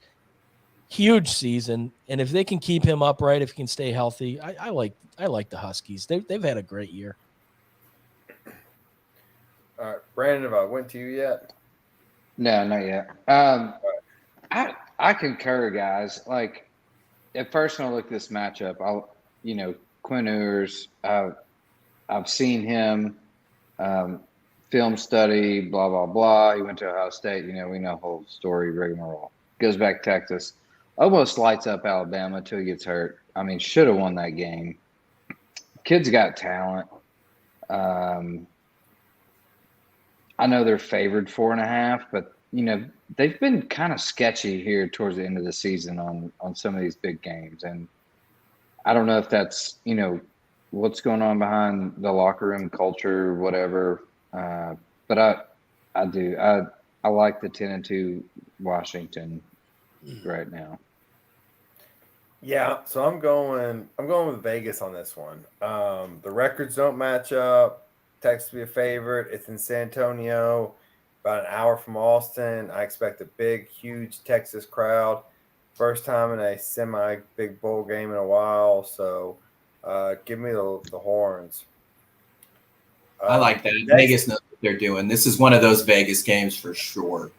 Yeah. People just stand. Yeah, you look at 10-2 versus 8-4, and they're getting points. Yeah, this is one of those trap ones. Next, we have the Duke's Mayo Bowl in North Carolina, Charlotte. Location. NC State versus Maryland. So NC State's 8-4, Maryland 7-5. They used to play in the same conference. They do not anymore. Pretty much a pick'em game in Vegas. Tom, what do you got? Well, word on the street is Tunga Viola will return next year for Maryland. I was reading a tweet about that earlier, and I think he's the difference here. If he can stay healthy, he's really good. The problem is he takes a lot of heat, a lot of hits. Ohio State knocked him out, like literally. But if he can stay healthy, that's a good team, and he's going to do well. I like Maryland here. I think they're a bigger team. Their defense is a little bit stronger, so I'll go with the Fighting Turtles here. All right, Brandon, what do you think? I agree with you, Tom, 100%. As long as Tagovailoa plays, if he's scheduled to play, I agree. He's got a lot of fight in him, just like his older brother too in Miami. You can see that right now. I mean, there's a lot of relation there, but yeah, I don't see how Maryland loses this one if he's playing. All right, Raj. Yeah, I'm going to agree. Although he has played in some games late. Now, they were against tougher defenses. Didn't do well. Penn State, Ohio State, obviously. Did get banged up. But NC State is not ever going to be confused with a tough defense. Devin Leary entered the portal. They're starting quarterback. They're a different team without him. They could even be down to like their third or fourth string quarterback. So, and I like their running game. I like that Roman Hembry kid. He's a heck of a back, dude. So I agree. If Tua's healthy, I definitely go that way. Not Tua. Talia? I can't remember. Talia, the younger Talia Tagovailoa. Yeah. TT, baby. TT. Yeah. Give me NC State. It's in Charlotte. Proximity. I'll go with the logistics. Next up, Sun Bowl. We have Pittsburgh, who took Tennessee to overtime versus a 9-3 UCLA team, who narrowly missed out on the Pac-12 championship game. Brandon, we'll start with you. I'm gonna in El Paso. I'm gonna steal your geography theory. I'm actually gonna go with the Big Ten guys here. UCLA, they're coming to the Big Ten, and they've had a great season this year. Pittsburgh. I did watch that Tennessee game, and I know you guys were worried about that one. That was one of a big, kind of points for your season. I still like UCLA here. I don't know why. I'm sure Raj will break down the analytics for us. I'm just going on eye test of what I've seen, and I like UCLA. UCLA is favored by 6.5. That helps. Tom? Well, the Tony the Tiger Sun Bowl here. little prop action here. They're great. Okay. Zach Charbonnet, Michigan transfer, and Dorian Thompson-Robinson, who played a hell of a game against UCLA. I think they've got too much offense geographically. I think there's definitely going to be more of a presence, UCLA presence. I don't know how much more because they don't even play fill up their stadium, the Rose Bowl. But yeah, I think there's too much offense for UCLA. Wait, let me. This is where like the host has to correct someone. UCLA has no fans. Like they don't have any. But they have a team. Yeah, they're good. And they have a good offense.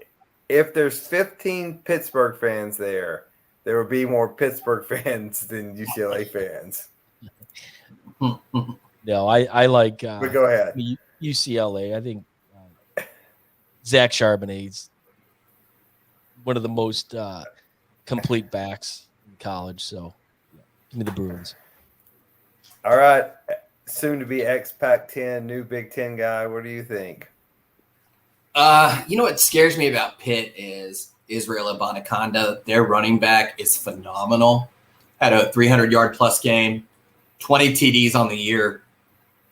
UCLA never going to be confused with a tough defense that stops the run. Being said, I think too much firepower. Dorian Thompson-Robinson, DTR. I think he's been there 11 years. He's not going to project well at the next level. This could be his last game, probably the last game he ever starts in his career. And I think UCLA wants to go out with a bang, and you give Chip a month to prepare for anyone. I like their chances, and Keaton Slovis, not an awesome quarterback, entered the portal, so I don't really know the effect that has on Pitt, but he took a lot of snaps there, and he's tough. If you saw that Tennessee game, I thought Tennessee murdered him like he was a cat. He literally had 7 lives gone and 2 more hits, and he was dead forever. So give me UCLA, DTR, Charbonnet. This is a classic who wants to be there game. It's December 30th. There is not a UCLA player that wants to be in El Paso, Texas at this time. Sucks. And so maybe Pittsburgh players just like, hey, at least we can go to maybe warmth. Texas can get kind of crazy in the winter too. That UCLA lays an egg in this game. They're not there to play. They want to be back in LA. Get me back to LA. Give me Pittsburgh all day long. And for your gambling folk, that's a +6 spread. Take Pitt money line. Next, we got the Gator Bowl. Also, an interesting matchup. South Carolina, who's been the giant beaters here lately, versus Notre Dame, who started slow but had some big wins late. They beat All right, someone's Shane, what do team. you think? I love South Carolina here. They've been on a heater. Now, Marcus Freeman started slow in Notre Dame, but he's come on as of late, and he's had some signature wins, especially the one over Clemson. I think it was a beatdown, 34-10 or 12 or something. I don't know, something stupid. So it's not going to be an easy win for South Carolina.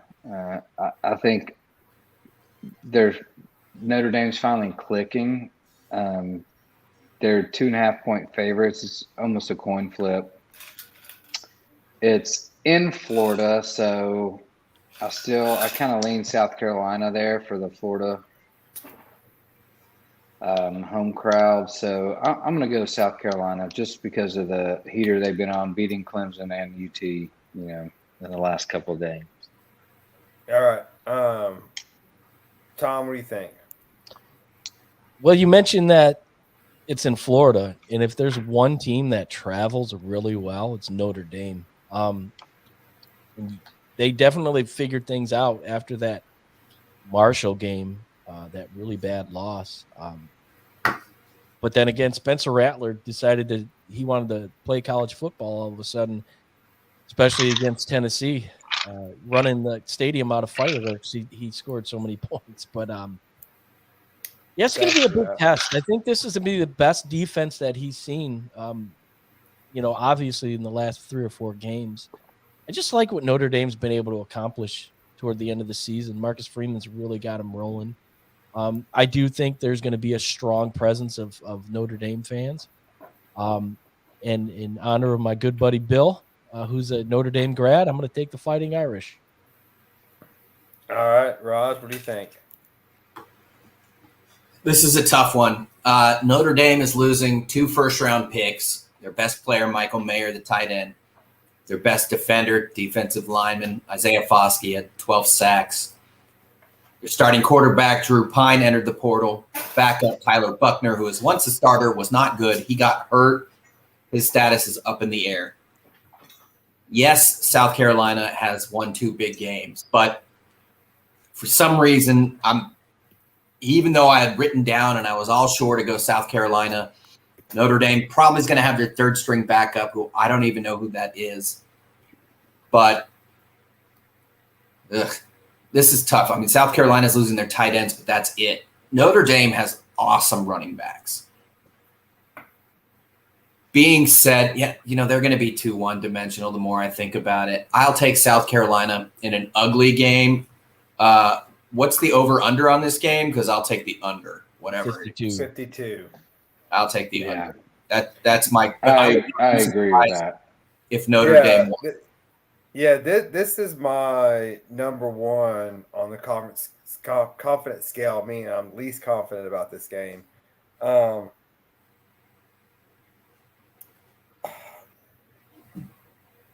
think Notre Dame. Well, Notre Dame and South Carolina are playing very well down the stretch. I think South Carolina's been tested better late, so I'm going South Carolina. But not feeling good about it. A quick talk, Wyoming, Ohio, just say one. Ohio. I'm going to go to the Fighting Josh Allens. Give me Wyoming. All right, I'll take You Ohio. just can't say Ohio, can you? Oh, no.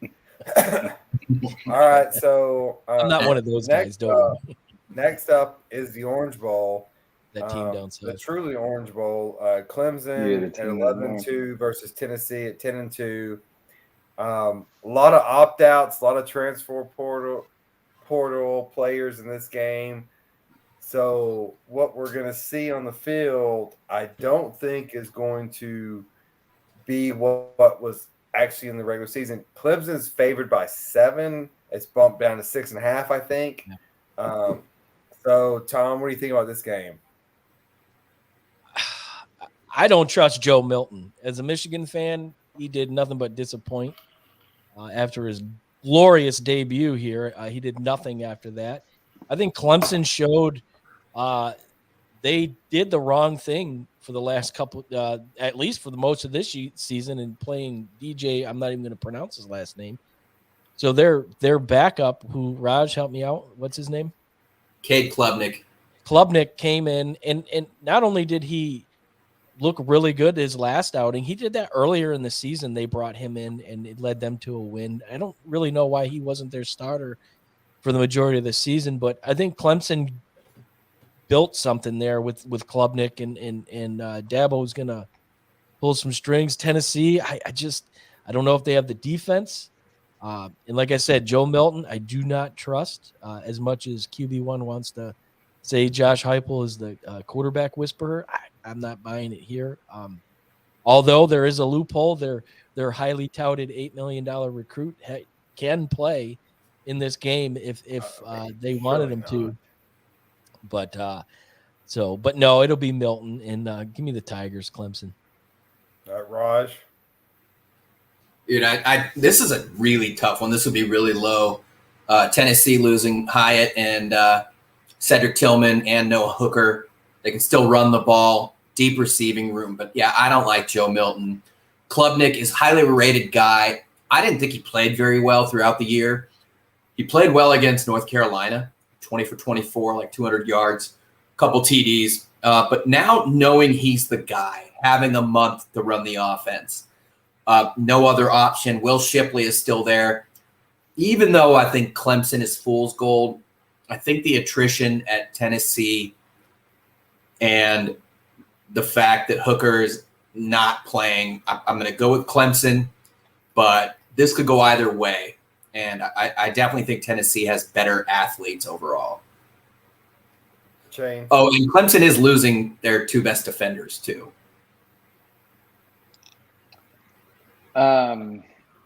Yeah, I just haven't been a believer in Clemson all year. And, they proved that kind of as of late. Even though Tennessee has been wounded pretty hefty, I still like Tennessee in this one. And disclaimer to everyone watching, I'm not a Vols fan, by the way, even though I live here. But I do like Tennessee over Clemson here. I just haven't seen a lot out of Clemson that I really liked. I go back to the eye test, and even Tennessee and Heupel, what he's done, and the second and third string guys, are just a little bit more athletic, and could probably start in a Clemson scenario. So for that reason, even though it's Milton and he came from the team up north, and I don't like him, he's serviceable, and I think Heupel will take that, whatever strengths he has, because God knows I have no idea. Whatever strengths he does have, I think Heupel will take those and definitely capitalize on them. So I am betting on the coach here. I don't think we talked about QB1 saying he's an all-time top 10. He's not there yet, but he's a damn good coach. So I'll put my money on him.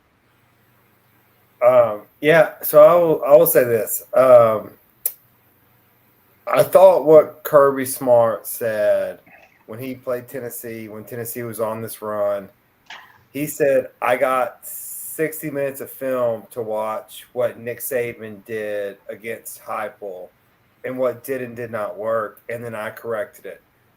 And that's what worries me in this first bowl matchup. Does Dabo have 4 weeks to watch what Tennessee does and figure it out how to stop it? And without Tillman and without Hyatt, I'm not because it is this Leach influenced offense where you run to where it's open and they'll pass it to you. And so I'm not comfortable going to this game. For that reason, I'm going to take Clemson in this game. But this will be a low confidence pick also.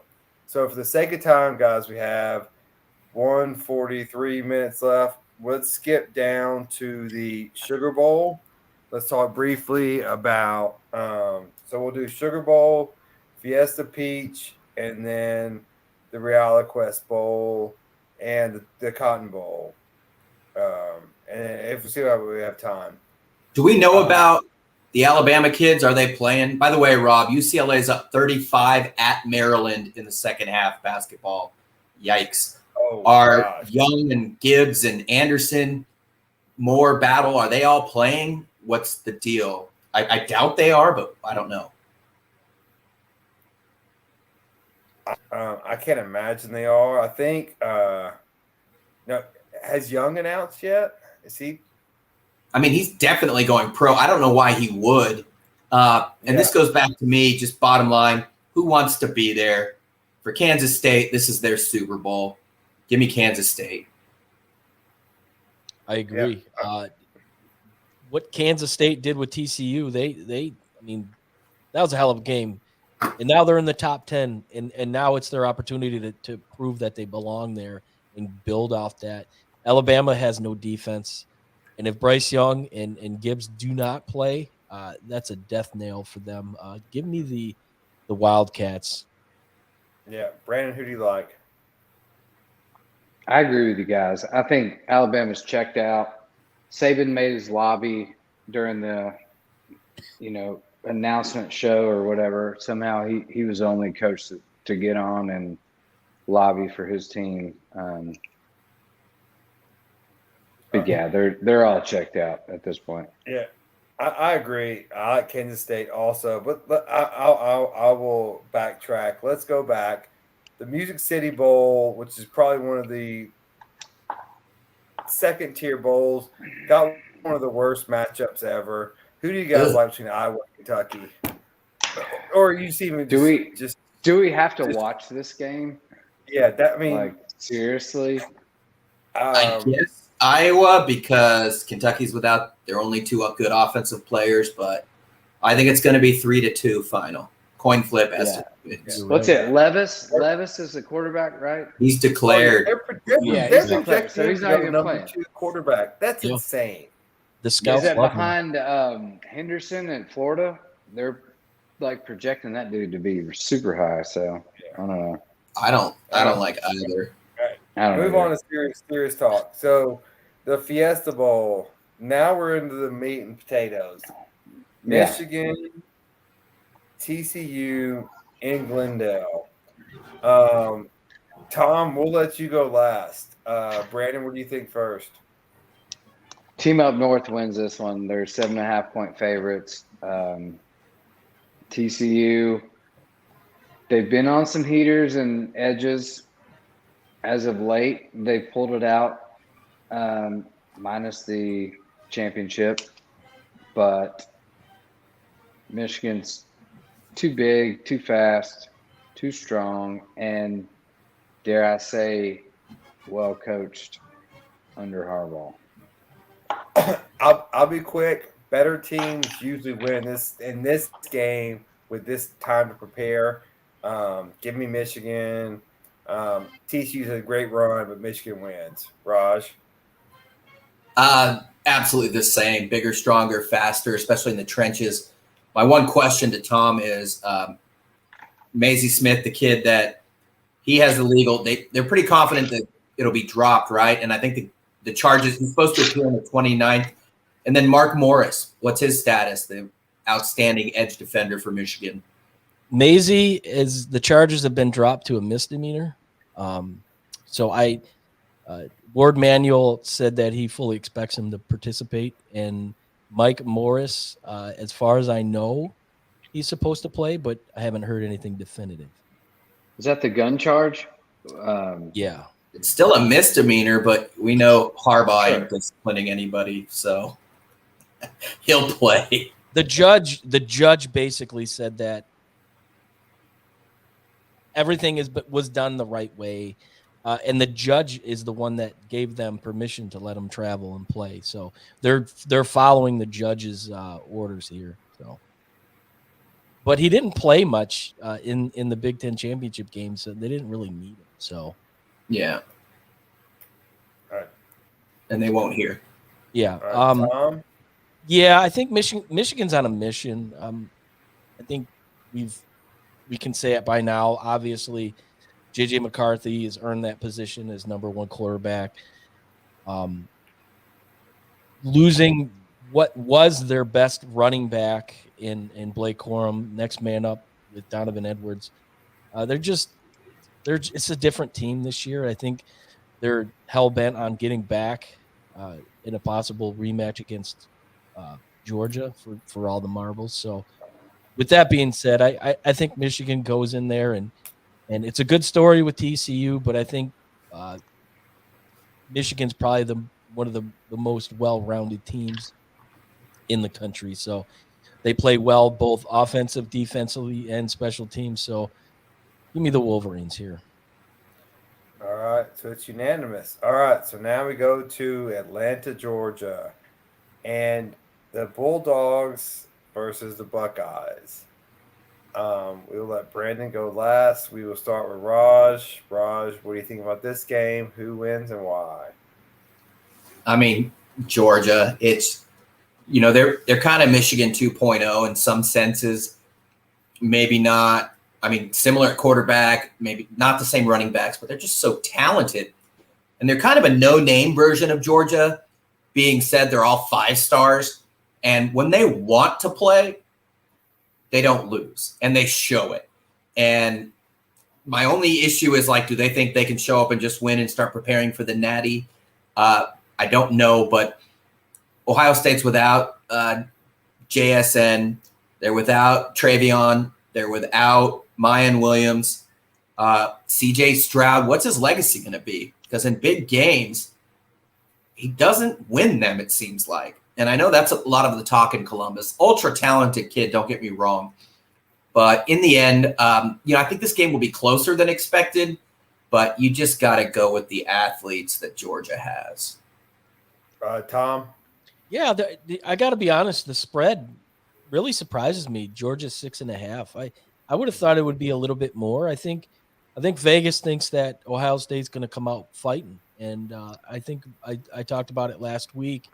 It's going to be a first half of this game is going to be really close, and Ohio State's going to show why everybody that they belonged in the number 4 spot. But I think that the experience and just the overall size, Georgia's massive on both sides of the ball. They'll pull this one out, and I think they'll cover. Yeah, I mean, to me, like, we're in the tournament now, right? So anything can happen.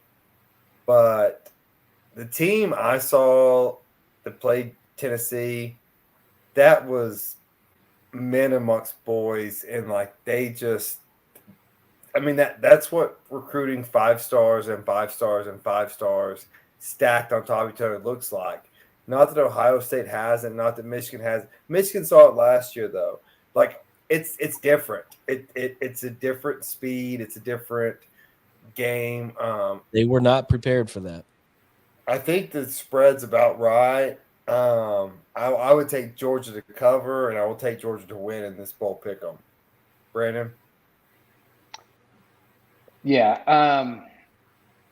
So you talk about different speed, and the thing is now the Big Ten is actually recruiting the same players, especially Ohio State and Michigan, as the SEC, Georgia's, Tennessee, Alabama, same guys. They're all going after the same guys.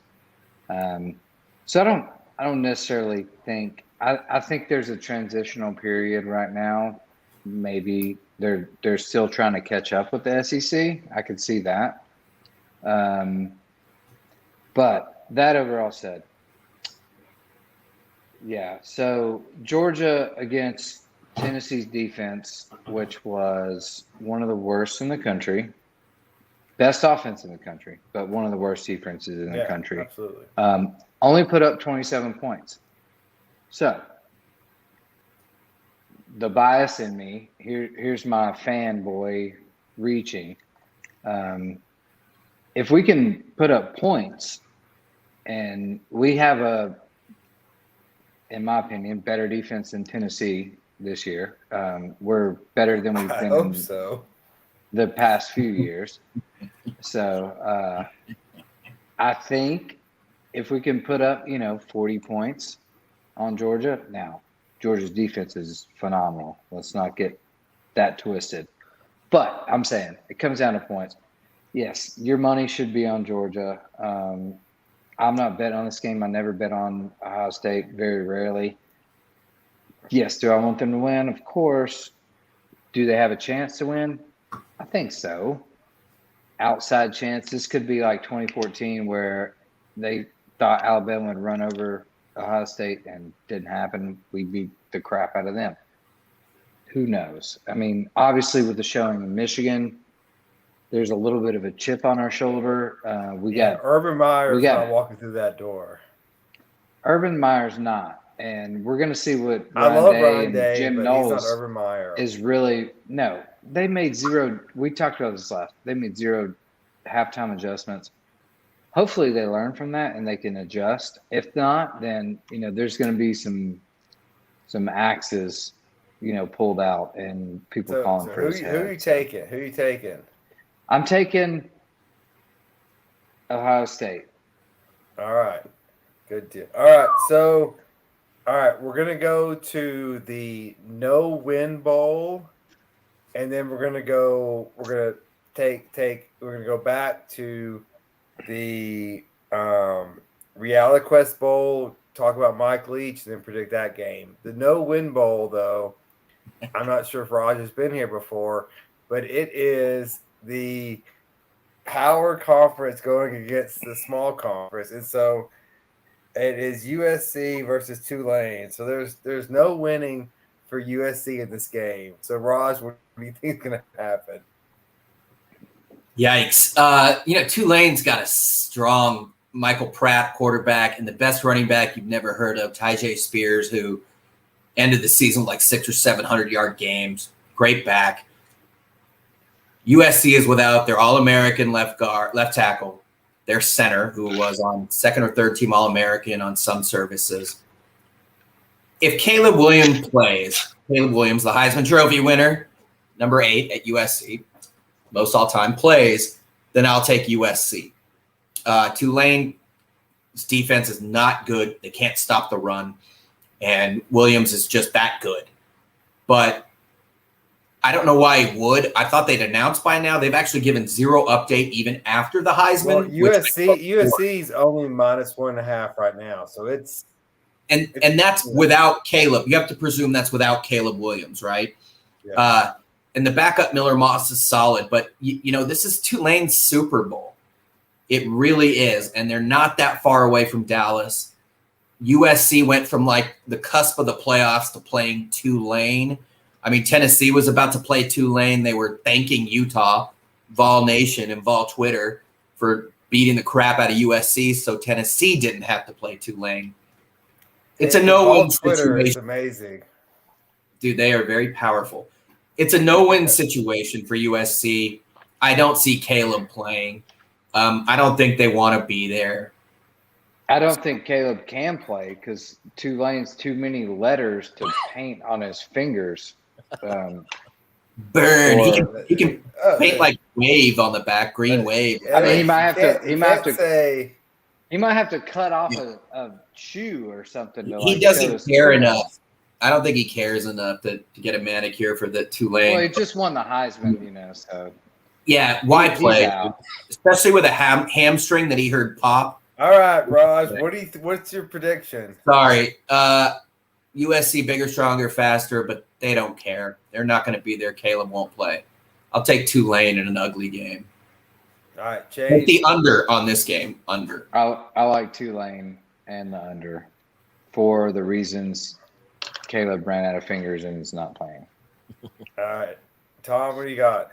This game reminds me a lot of the Boise State. I believe they played Oklahoma State several years ago in a bowl when they had the the Statue of Liberty play to win Oklahoma. Yeah. It was Oklahoma. Oklahoma. The running back proposed to his girlfriend. Exactly. This game reminds me of that powerhouse USC with an up and coming Tulane.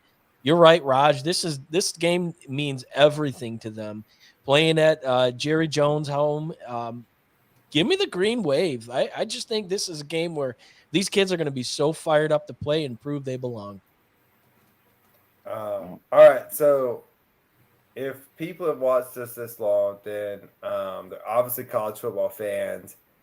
And everyone knows over this week we have lost a giant in the college football world. And really the story of college football and actually how college football is played. Well, actually not college football, high school football, the NFL, everything is played now that's based a little bit about the air raid and this kind of spread offense system. It's made a lot of different people quarterbacks, and let's be honest, it's made a lot of minorities who wouldn't be quarterbacks because you spread the field out and you can run more. And just a giant personality. And I'll share just some of the few just quick things that I've read or heard about him. Just the fact that he walked 3 miles to and from work and would talk to any reporters, and the fact that he was just always open to talk about what mascots would beat mascots and the divisions, like just such great stories and so anti-coach speak, what we're accustomed to. And I will say this, he was consistently my second favorite coach to root for every Saturday, every week he was a coach. And I think that was somewhat consistent, if not pretty consistent, if not extremely consistent. And for one, life lessons. If you want to do something, just do it. Don't wait. You're not promised for forever, and just do it. And that's it. But yeah, R.I.P. Pirate. Tom, if you want to say something. Yeah, I mean, he kind of made the game not so. It just he gave a different view of the game of football. Like, didn't take it so serious. And there was the clip I was watching about. He was asked about candy corn, and just his analogy of candy corn and why it doesn't belong. And he decided at a young age of 3 that there's only one reason to bring candy corn out one time a year. It was a different perspective, and the way coaches are these days, they go out of their way to say nothing. This guy laid it all on the table, and he was a treat. And it was one of those situations that I think we all took for granted while he was here, that this guy, and now he's gone, and you're gonna miss the sound bites that he had, and his hair out of control, and just he was a gem, he was a treasure, and he will be missed. And I think his team is definitely gonna rally around that. And I don't understand why Illinois is favored in this game, but I think Ole Miss is gonna or Mississippi State's gonna go in there with heavy hearts and win it for Mike Leach. So yeah, Raj, you got anything to say? He spent a lot of time in your conference, or not a lot of time, but some time in your conference.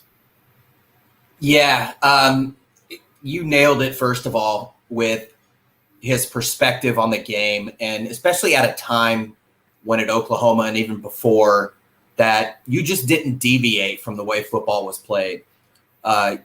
You didn't have players built like that, offenses, schemes, everything. And Mike Leach didn't care. He was a person who had an amazing perspective on life. He was a teacher, and he did things with a smile. But almost everything, I read an article about even his subliminal messages. Like, I don't want to read too much into the candy corn thing, but he loved to teach while not teaching, if that makes sense. He was a master at, like I said, with perspective, and some of his best interview moments. There was actually a 2008 60 Minutes piece on him. And if 60 Minutes does a piece on you, let alone 14 years ago, you know that you're really a game-changing, pun intended, coach. Part of that interview, which is phenomenal, is he had a clip of him doing the weather on Texas, like a news station, which is just hilarious. His Pac-12 mascots. I mean, he just had an ability to put everything in perspective, whatever way that may be. Aside from being an innovator, and Rob says it best, he was an absolute equal rights individual, men, women, anything. Ethnicities didn't matter, didn't care. He didn't see people, color, gender. He was a guy that liked to put smiles on people's faces. And even in the Pac-12, you didn't even, we all respected him. It wasn't like, oh, here comes some goofy clown making people laugh. No, that wasn't Mike Leach. He was a man that demanded respect and, just didn't care what people thought, if I could boil it down. I remember, again, at Mississippi State, there's that clip of him folding chairs on the sideline of, the coach folding chairs because he said his players didn't deserve to sit down. They weren't trying and playing hard enough. And as a player, you turn around and see that. What are you thinking? And no one else in history could do that or get away with that. And that's what he was. He was an innovator in every sense of the word. They called him a pirate for a reason, because he just didn't give a shit. I'll say it. He didn't give a shit what you think, what he did, but he still had respect for people, and people respected him. And I rooted for the guy always. And he'll be severely missed. He's just a breath of fresh air, especially in this sport and, in the SEC where football and things are taken so seriously. I thought he was just really essential to this landscape in particular, and he'll definitely be missed. Brandon, what are your thoughts on Mike Leach and what he leaves behind?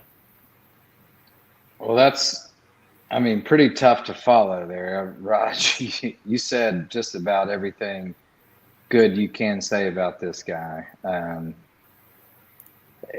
He definitely was an innovator. You look at the tree he left behind of people that he coached or, coached with or under or whatever. And there's quite a legacy there. Lincoln Riley being one of the notable names at USC right now. He just thought outside the box.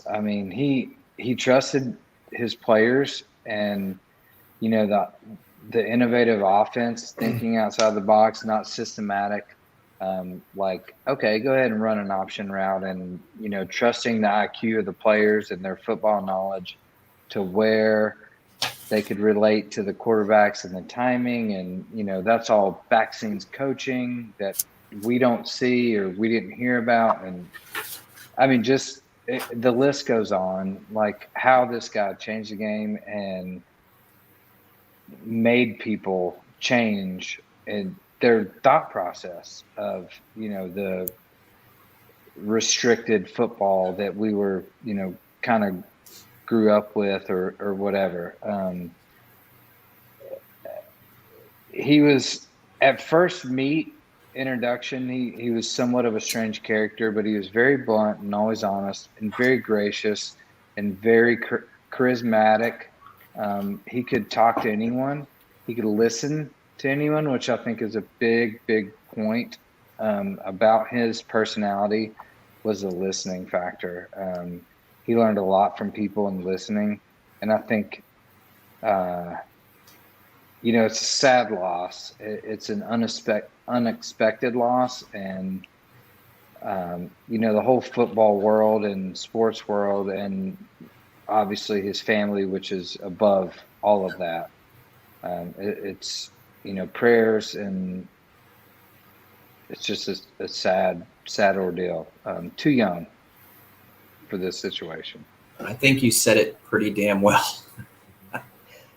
Well said. Thank you. Yeah, it's a sad event, and like reading all the stories. I will share one story that I read. It was from Urban Meyer, who, as y'all know, I think is the second greatest college coach of all time. He had Mike Leach come in to teach to teach Florida how to run their offense, and so Mike was controlling the offense, and it was just this same play, over and over again, because that's what Mike Leach did. And Urban was like, well, no, like, let's do something different.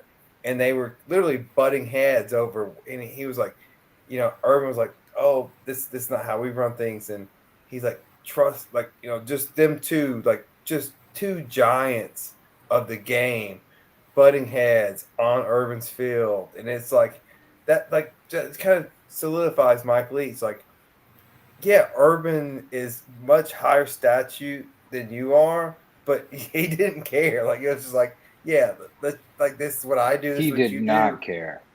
Yeah, and so just he was story. always one of the smartest people in the room. Yeah, always. Absolutely. So that being said, boys, we have Mississippi State, Illinois, our last pick of the game, the ReliQuest game in Tampa. Mississippi State plus 2.5. I'm going on emotion. I think Mississippi State wins. There's no chance. No chance that Mississippi State doesn't win this game. Everything they've got to it's going to be impossible.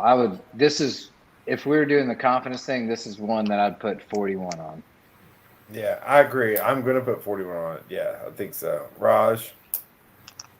Same. Chase Brown, amazing running back, but if you're Illinois, I mean, this is awfully and terribly sad, but I mean, you got to not feel bad for Illinois, but you don't want to be the team playing Mississippi State right now. You just don't.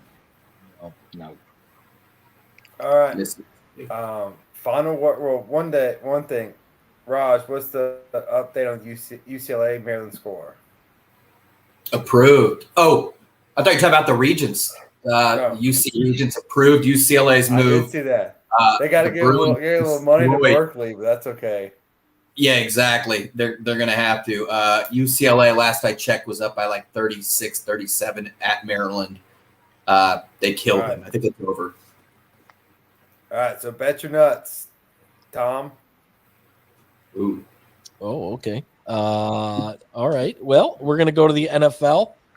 And coming off a huge win against your Tennessee Titans, the Jacksonville Jaguars at home against the Cowboys. I'm going with Jaguars here. +4. Give me the Jags. And then the Titans are a mess. I've got Tampa Bay at home against Cincinnati. Cincinnati's been playing really well. They're losing their edge rusher. His name escapes me. He got hurt last week. The kid out of Ohio State, Brandon. Hendrickson, Cincinnati. Hendrickson, yep. And Tampa has not looked good. I think they rebound. Give me the Buccaneers +3.5 at home. All right, Raj, what do you got for us? There's some tough ones. I'm going to go with Bill Belichick, even the Patriots at the Raiders. The Raiders are garbage, just awful. And, I'm definitely going with Belichick over Josh. They are awful. I will take the Patriots over the Raiders in a pick 'em all day, every day. Don't care. The Raiders suck. Shane, what do you got? I'm going to look at tomorrow night's game, 49ers and Seahawks here. I think the Seahawks bounce back. 49ers a little bit in disarray right now, so I like Seahawks +3.5. Okay, I like it. So, always a bit tricky this time of year. I'm going to project that Arizona's -3 on Sunday against Tennessee.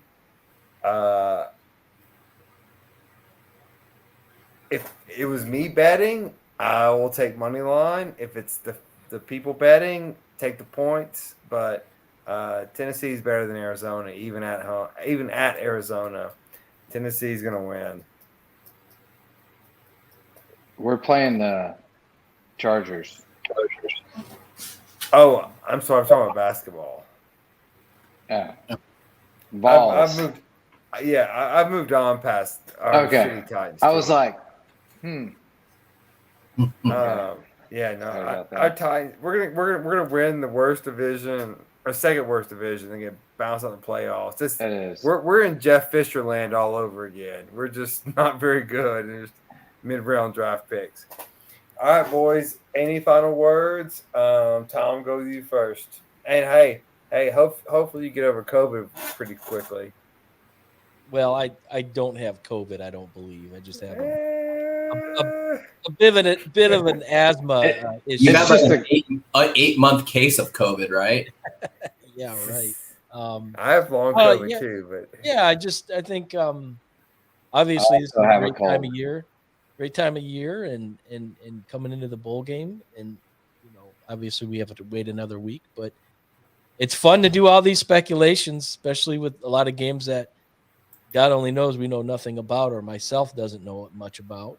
So I'm pretty sure we went 36-0 or 41-0. We'll see. I can respect and I appreciate Raj's view of a lot of things. His expertise is without unparalleled, unbelievable. So to the I am panel. definitely appreciative of what he brings to this show. And still wrong on all my picks, dude. Still always wrong.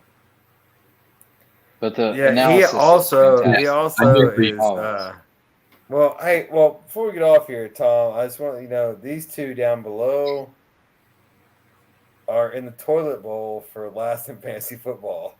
Uh-oh. No, I'm playing Blake, I think.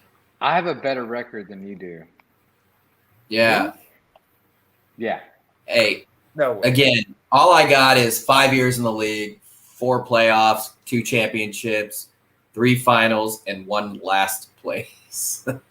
I just shit the bed in every way. Just every dumbass pick you could make went against all my philosophies, and first place in my other 2 leagues. But this league, the one I care about and hear about it the most, I'm just awful.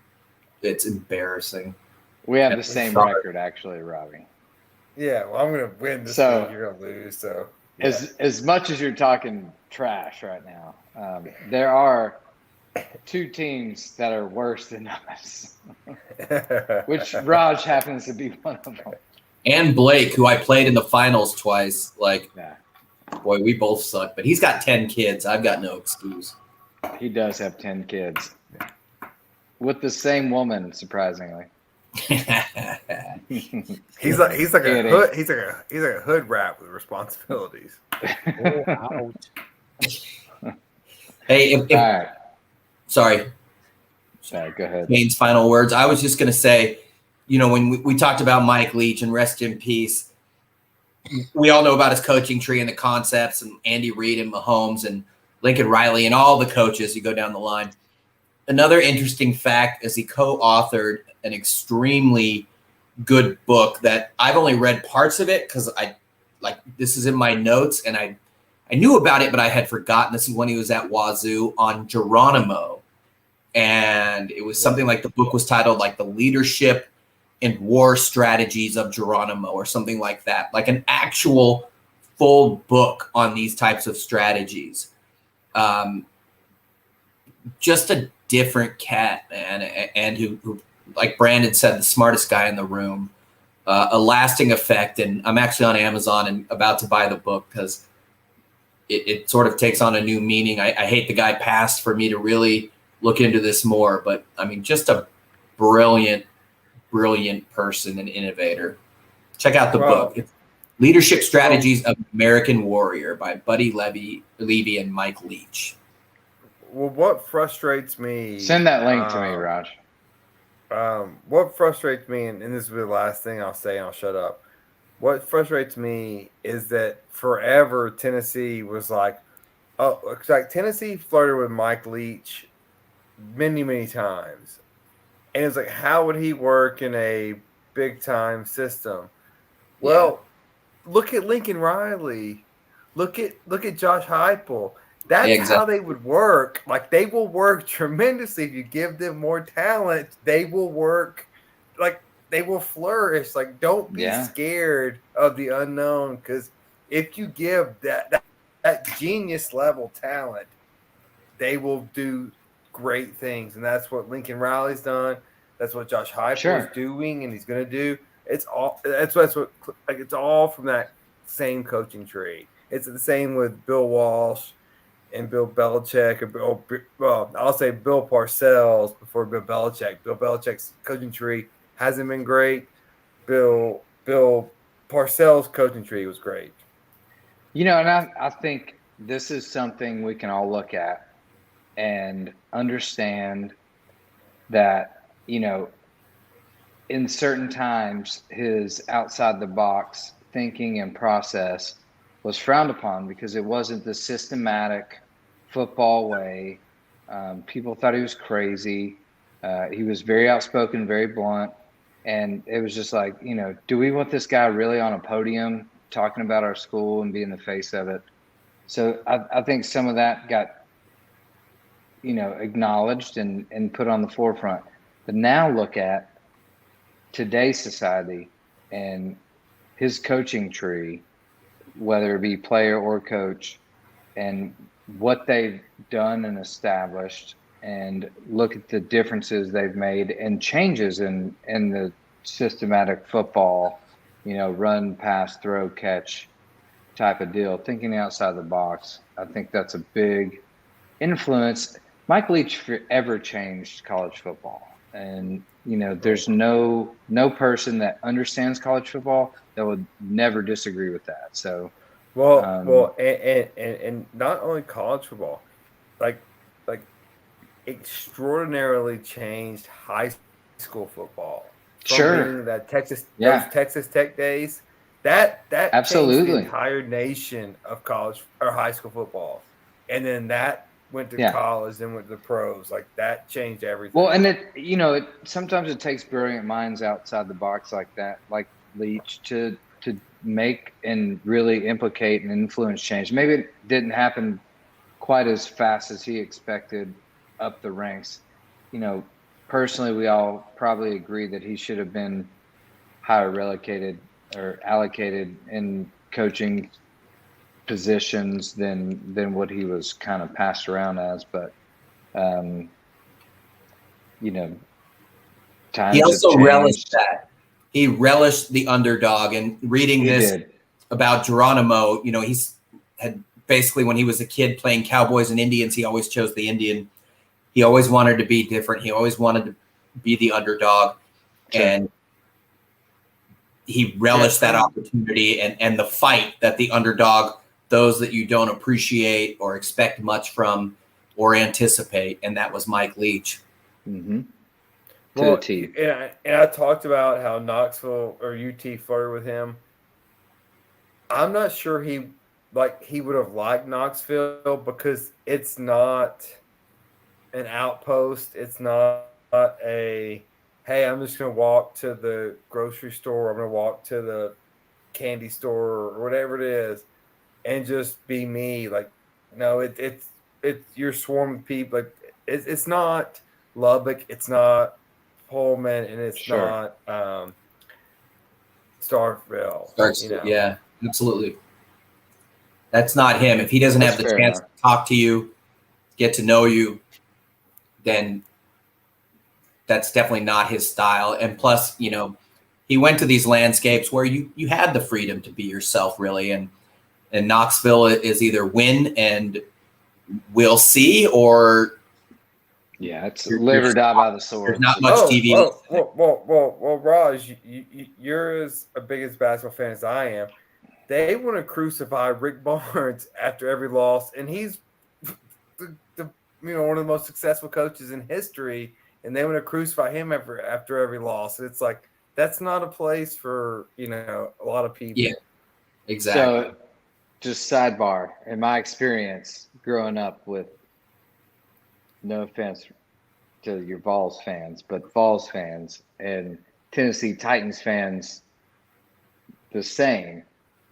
Yeah. As soon as something bad happens, there's a crucifixion about to happen. Like they want to throw everyone under the bus. Head coaches first. So that's been going on with kind of Titans as well right now. So the only people that are happy in Tennessee are the Predators, because it's like, we don't really understand what's going on. But all right, guys, we've been on here for 2.5 hours now. We probably need to end and call it a day. We may or may not be back next week. We will talk to Randall about that and everyone's travel schedules. I would say it's doubtful, but we may have one. If not, we'll have one in the early new year, the Wednesday first week in January. And so subscribe. Everyone have a happy holidays, Merry Christmas. I guess anything else you guys want to say? No, man. Nope. R.I.P. Leach, the pirate. Yeah, dude. Rest in peace, and let's see how the portal affects these bowl games. Sure. Yeah. Yes. And we'll talk Chris Beard next time we get on. Whew. See you guys. Adios. See you, boys.